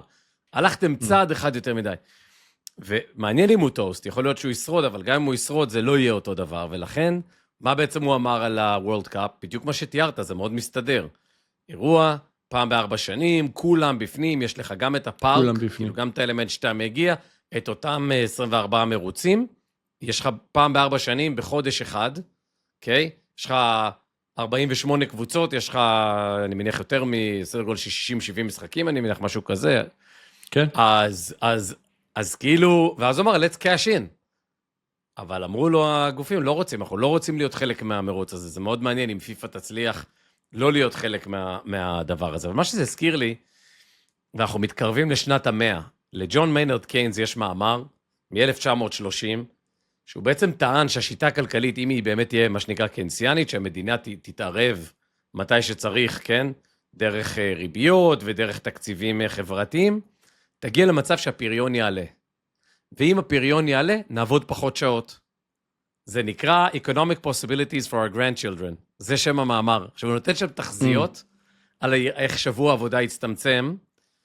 הוא חשב שב-2030 זה כבר יהיה 15 שעות. אנחנו עכשיו ב-32-33 שעות בחלק מהעולם המערבי. רחוק, אבל לא כזה רחוק. וואו, יפה, מה אתה רוצה על 100 שנה? לא, זה מאמר ענק. כן. יש לו 2 מאמרים ענקיים. המאמר הזה, מעבר לכל הדברים שהוא עושה, והמאמר שהוא כתב אחרי הסכם ורסאי. הוא היה אחד מהנושאים והנותנים בהסכם ורסאי למען הבריטים, והוא טען שגרמניה לעולם לא תחזיר את החוב, ובגדול אמר, תהיה עוד מלחמת עולם. שהיא תהיה המשך מלחמת העולם הראשונה, הוא לא ראה בזה מלחמת העולם השנייה. הוא אמר, ההפסקת אש הזאת שהגענו אליה, ניצחנו יותר מדי, הטלנו עיצומים על גרמניה שהיא בחיים לא תעמוד בהם. וזה די צדק. זה בדיוק מה שקרה. התכתובת שלו ושל פרידריך הייק, זה אחד הטקסטים המדהימים. לא משנה, אז פה, באפשרויות הכלכליות של נכדינו, הוא ממש מתאר את זה. מדינות יעלו, שרשרת הערך תעלה למעלה, יהיה לך מדינות בעולם השני והשלישי שיטפסו באותו מעלה, וככה אנחנו נעבוד פחות ופחות ופחות שעות. עכשיו, אני חושב שזה בבירור יקרה, דיברנו לפני כמה זמן על ידידך, מתקין הגבס מהערבה ו-Universal Basic Income, ולאן אנחנו הולכים משם, זה גם מתחבר ל-AI, כן או לא, יוכיח את עצמו כאירוע שמייצר עלייה בפריון. בקצה של הדבר הזה, אני חושב שהטרנד הוא מאוד מאוד ברור, ולכן אני מאמין בחלל, בספורט, באומנות, כי בסוף אלה דברים שמייחדים אותנו. חלל זה כאילו פרונטיר שיש כל כך הרבה עוד מה לעשות שם, אנחנו כל כך רחוקים. סוג החומרים, סוג האנרגיה, סוג היכולת לייצר חמצן מחוץ לאטמוספירה, כאילו. אפס רגולציה. ככה בדברים שלא פתרנו, ששם לדעתי הולך, כאילו 50 שנה הבאות אנחנו נראה שם ערך אדיר, ובצד של האומנות והספורט, זה האנושות, כאילו, אנחנו נראה עוד ועוד ועוד מזה, וזה מרגש אותי ומקסים בעיניי, וזה אייטם שמחזיר אותי לשאלות, אני שבוע הבא בחופש, עוד שבועיים, מחזיר אותי לשאלות שאני בדרך כלל מבלה עם הילדים שלי קצת, וכזה חוקר אותם ובודק אותם, כאילו, אם הם שם או לא, אם הם מבינים, כאילו, לאן הולכים, כי אני חושב שהפריון גבוה פחות שעות, קיינס חזה את זה, ואנחנו ממש מתקדמים לשם, ושוב, גם לאייטם על קן גריפין, זה הכל בזכות הקפיטליזם, ובזכות השיטה הכלכלית, שבה יש לך סוציאל דמוקרטיה, שמייצרת שוק חופשי סופר תחרותי, עם משענות לשוויון הזדמנויות, למי שלא עלה על הרכבת, מתנאים שלא תלויים בו. אין דרך אחרת, כן. האנושות לא תצליח להגיע לאף מקום בדרך אחרת. אני חושב שזה מרתק, אני גם לא חושב שהשאלה לגבי הפריון היא שאלה, אני חושב שמי שהספיק לחזות טיפה בקרביים של מה שה-Chat GPTs למיניהם יכולים לעשות, אין בכלל שאלה, אין שאלה.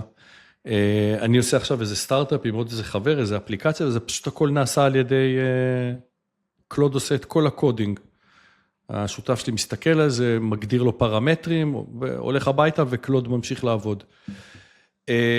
אז יונתן, רק אם נסכם, דווקא מבחינת ביצועי מניות, אז אתה אולי תשמח לשמוע או לא, אבל דיזני עם הצועה הכי גרועה מתוך הקבוצה הזאת, כי לדיזני יש בעיות, אני חושב, זה שהיא תלויה בסרטים, השירות סטרימינג שלהם קצת מג'עג'ע, וגם הקרבות של הסטרימינג הם כנראה כל כך קשות, אפילו נטפליקס שדיברנו עליהם שבוע שעבר, ממש מתקשה, עושה רושם שנכנסנו לאיזה מרוץ למטה, ואני חושב שגם סבנו, אני לא יודע מה איתך, אבל אני ביטלתי את הנטפליקס שלי, ועוד משהו שדיברנו עליו שבוע שעבר, שאני כמעט חושב, יונתן, שהוא מצדיק אייטם בפני עצמו, זה פשוט יוטיוב. האם יוטיוב זה הטלוויזיה החדשה? אני לא יודע אם שמעת, אתמול, שלשום, נפל דבר, ופיקוק, שירות הסטרימינג של NBC הכריזו, לא יאומן כי יסופר, שמעכשיו כל לקוחות הפרימיום של יוטיוב יכולים לראות פיקוק בחינם דרך יוטיוב. שזה, תקשיב, זה לא נורמלי, בגלל שלפיקוק יש את זכויות ה-Sunday פוטבול. זאת אומרת, החל משנה הבאה, כן, האמריקאים יוכלו לראות ביום ראשון, top of the rating ללא מתחרים באמריקה, יוכלו לראות את זה דרך יוטיוב. מה שיותר מדהים זה שיוטיוב לא שילמה על זה אגורה. פיקוק היו על גבול הרווחיות, כן, לא, קונים את האולימפיאדה, יש להם בוסט למעלה, אחרי זה יורד, נמאס להם, באו ליוטיוב, אמרו, הבנו, אתם הבוס, אם אתם זוכרים שבוע שעבר, אמרנו ש10.5% מכל הצפייה הטלוויזיונית, בטלוויזיה, לא בטלפונים ובלפטופים ובאייפדים, היא ביוטיוב. יוטיוב אין לה מתחרים. נטפליקס מקום שני עם 8%, ונטפליקס משלמת עבור התכנים שלה, ויונתן, זה נורא מעניין, שחברות סטרימינג מחליטות להתקפל לתוך יוטיוב, הם יעשו איזשהו revenue share, איזו חלוקה בהכנסות מן הסתם. כן, יוטיוב, אתם יודעים איך זה עובד. יוטיוב יגידו, אוקיי, 10% מהצפייה ביוטיוב פרימיום היה פיקוק, אז פיקוק יקבלו 10% מדמי המנוי, אבל מה שלא משתנה זה הרגלי הצפייה, ולכן הוויתור של פיקוק הוא כל כך גדול, כי ברגע שאנשים מתרגלים שאפשר לראות את הסנדיי פוטבול גיים ביוטיוב, הם ירצו להמשיך לראות את זה שם. נורא מעניין, אבל בסדר, טוב, גלשנו קצת, יוטיוב זה נושא שמרתק אותי, וכל מי שיש לו ילדים, מבין בדיוק על מה אני מדבר. למה הבן שלך, הילדים שלך יודעים מה זה נטפליקס, יונתן? הם יודעים קצת, אבל האמת, אתה יודע, אני חושב שאנחנו... בערך, שלום שלום כזה, נכון? צריכים לעשות אייטם על בכלל גוגל לאן. אתמול דמיס חסאביס, המייסד, שני המייסדים של דיפ מיינד כבר לא שם. נכון. אחד הלך לאנתרופיק, אני חושב, השני הפך להיות צ'רמן, אחד האנשים החכמים בעולם, שניהם זוכי נובל, צעירים מאוד. לא, אתה מתכוון למתכנת שהוא העובד מספר 20 בגוגל, הגאון היהודי, שהלך ופתח סטארט-אפ. לא, זה גם קורה. זה גם קורה. גוגל לא יכלו לעצור אותו, אז הם השקיעו בו. אני מדבר על דמיס חסאביס, על הפאונדר שלו. נכון, הוא עלה לצ'רמן, נכון. אז תשמע, קורה שם משהו, וזה כנראה גם יוטיוב, שווה לדבר על זה. זה גם מה קורה בסרצ' וזה. אתה יודע מה הוא אמר, דניס? הוא אמר שמבחינתו, מה שיציל את ה-AI בעיני התושבים והאזרחים, זה שה-AI יוכיח שהוא יכול לרפא מחלות, וזה מה שמעניין אותו. אז הוא חזק all in בגוגל health, ברפואה ומה ש-AI, הוא רוצה לרפא את הסרטן, בוא. יש מניפסט ששווה לקרוא. מה קונים לאיש שיש הכל?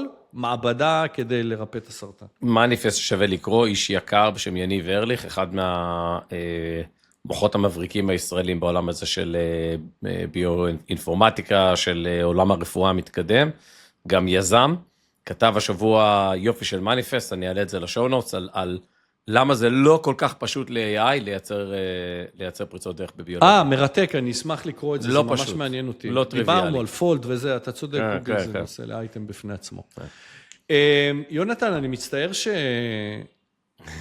יש לי עוד אחד, יש לך עוד אחד? היה שבוע טוב. אז לפני שאתה תגיד, אני שמח לשמוע, ולפני שתגיד מה עשה לך טוב השבוע, אנחנו נגיד שהפינה הזו מוגשת בחסות אהובינו מאקוסאפ. אני משתמש במוצרי אקוסאפ כבר הרבה שנים, גם יצא לי להתקל בשירות הלקוחות שלהם כשהיו לי שאלות מציקות, והיו לי. הרושם שתמיד קיבלתי מהחברה אלה שאנשים שאכפת להם, ואם תרצו זה היה הצ'ארטר שעליו הוקמה החברה הזאת וחלק מרכזי ממה שמנחה אותם. ואחד המוצרים שהחברה השיקה לאחרונה מאוד מוצא חן בעיניי, למוצר קוראים Base-It, והוא שייך למשפחת מוצרי הפרוביוטיקה של אקוסאפ. יותר ויותר המדע מבין עד כמה קריטי תפקיד המיקרוביום שלנו. המיקרוביום הוא, אם תרצו, מערכת שלמה של מיליארדי חיידקים, שהם הקו הראשון בהחלט של מערכת החיסון שלנו. איזון נכון של המערכת הזו מתחיל כמובן בתזונה, אבל ניתן לחיזוק על ידי תוספות של פרוביוטיקה, אם תרצו חיידקים טובים, וסיבים תזונתיים, וזה מה שבייסית של אקוסאפ עושה. זו שקית אבקה, מערבבים אותה בכוס מים על הבוקר, עדיף על בטן ריקה, והתחלתם את היום בפלוס 7 מיליארד חיידקים טובים. אז את בייסית אפשר למצוא באתר אקוסאפ, לדעתי יש גם הנחה יפה אם קונים שלישייה, אבל מה שלא תחליטו לקנות, למאזיני שולחן 4 יש 10% הנחה על כל מוצרי האתר, רק תקלידו טייבל 4, T-A-B-L-E והספרה 4, וההנחה שלכם, כרגיל, נזכיר, תוספי תזונה הם לא במקום תזונה טובה. כדאי להתייעץ עם רופא או רוקח בכל החלטה שקשורה לשינוי תזונתי קבוע, אז תודה לאקוסאפ, ושרק נהיה בריאים. יונתן, מה הדבר השני שעשה לך טוב השבוע? אז איך שאנחנו מסיימים להקליט, אני נוסע לשדה התעופה, לקבל בחיבור גדול את ליעם. הופה, הוא חזר. מ-16 ימים לבד בשתי תחרויות טניס, הוא והמאמנת, אבל לבד באמת. עכשיו, אני לא ידעתי כמה בקלות הוא ישרוד את הדבר הזה, היו לו 2 לילות ראשונים מאוד מאוד קשים, להיות לבד דרך אגב, המאזינים פה, יונתן, מרגישים לגמרי שותפים בדבר הזה, כי היה פה פודקאסט שאתה קיבלת טלפונים, שהוא בשדה תעופה, ומה הסיסמה של האייפד, כולם מרגישים בתוך הדבר הזה. בדיוק. אז זהו, אז הוא חוזר, וזה היה טוב מהמצופה, לנדמרק חשוב בהתפתחות שלו, איזה יופי. ואני רוצה לחבק אותו, לראות, נראה לי שאני מקבל ילד אחר, ילד שונה, קצת יותר בוגר, ועבר איזה כמה תהליכים שם, אז נהיה יותר חכמים, אבל הייתי קצת בחששות לפני זה בבריסל, היו שם כמה הפגנות אנטי-ישראליות ליד המלון שלו, כמובן לא בכוונה, אבל זה כזה קצת לא נעים לילד. ממש. בקיצור, כן. איזה יופי, אז אתה נוסע לפגוש אותו בשדה? כן, ב4. כפרה עליך. עוד שעתיים. איזה יופי, איזה יופי. כן. תראה, יונתן, אחד הדברים שהכי מדאיגים אותנו בתור הורים, אם לא הדבר שמדאיג אותנו, זה שלילדים שלנו יהיה טוב. לגמרי. שלא יעבדו עליהם. וזה כנראה נכון בכל מדינה ובכל תרבות, אבל נראה לי שבישראל זה ממש נכון. חשוב לנו שהילד יהיה ג'וקר, כי ה-DNA של הישראלים הוא לא להיות פראייר. בוא, ישראל, יונתן, היא המדינה היחידה בעולם, שנהג אוטובוס של אגד עובר באור אדום.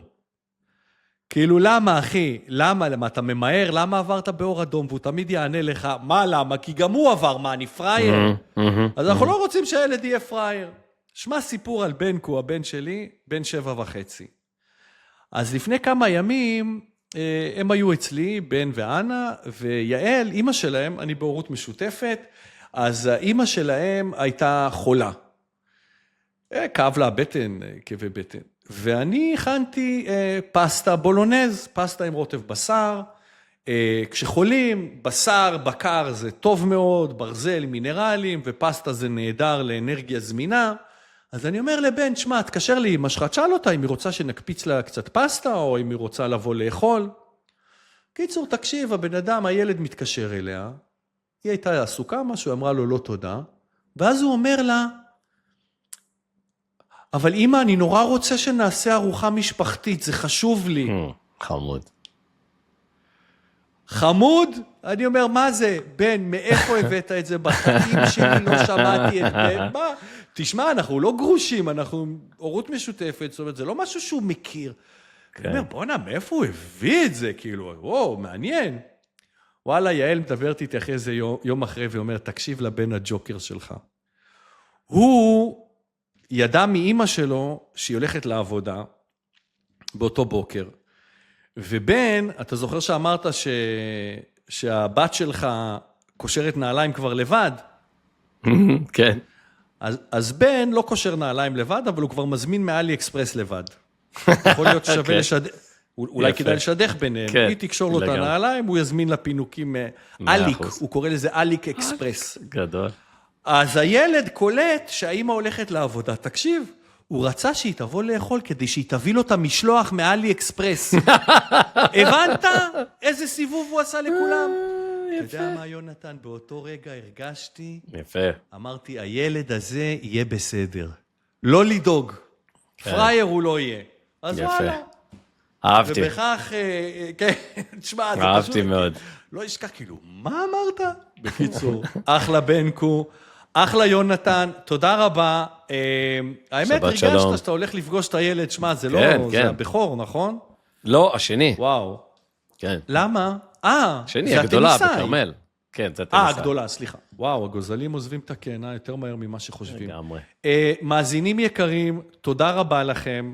אתם מסיבים לנו עונג רב. בכמות, במספר, בפידבק, בדרך למיליון, ממשיכים בדרך למיליון. בקומבינות, בזה. יאללה, תעשו את הדירי מבסוט. יונתן, אני חייב לסיים שוב עם מילה טובה, כי אני, כמו הרבה ישראלים, ציני, סקפטי, עייפנו, הרגתם אותנו, והנה עלינו, שולחים, כמה הייתם בכנסת? כמה חבר'ה? למעלה מ-100 איש הם היו שם כבר. יש חבר'ה שלא יודעים את זה, עלינו שלחו 100 פדאיונים לכנסת, עם חוברות, עם פשוט תיק תרגיל, לתת לחברי כנסת, למשפיעים, למקבע החלטות, ואמרו לו, תקשיב, כן, יפה, תיק השביתה, אל תפחד להיות שר חינוך, להשבית, הנה מה שאתה צריך לעשות. זה מה שההורים צריכים, זה מה שזה צריכים. פשוט תפתח את הקלסר, תתחיל לחלק משימות, אל תפחד כי זה מה שצריך. תקשיב, זה לא נפל על אוזניים ערלות. אין מצב שסמוטריץ' שולף את זה, ובנט שולף את זה, שזה לא הגיע אליהם או לאחד האנשים שלהם שמתקסים עצה איך למצוא חן בעיני הציבור. ואם בכך תרומתכם, וואו, דיינו ורק עלו והצליחו, באמת מרגש, כל הכבוד, וכל הכבוד לכם, כי יכול להיות שחלק מהרוח הגבית שאנחנו נותנים לזה פה, וואלה, ברור, מה זאת אומרת? זה מגיע למקומות, מדהים. אז יונתן, תודה לכם, תודה למאזינים, אנחנו נתראה שבוע הבא, בעזרת השם, אותו מקום, אותה שעה. לגמרי. יאללה, להתראות, אוהבים. שבת שלום.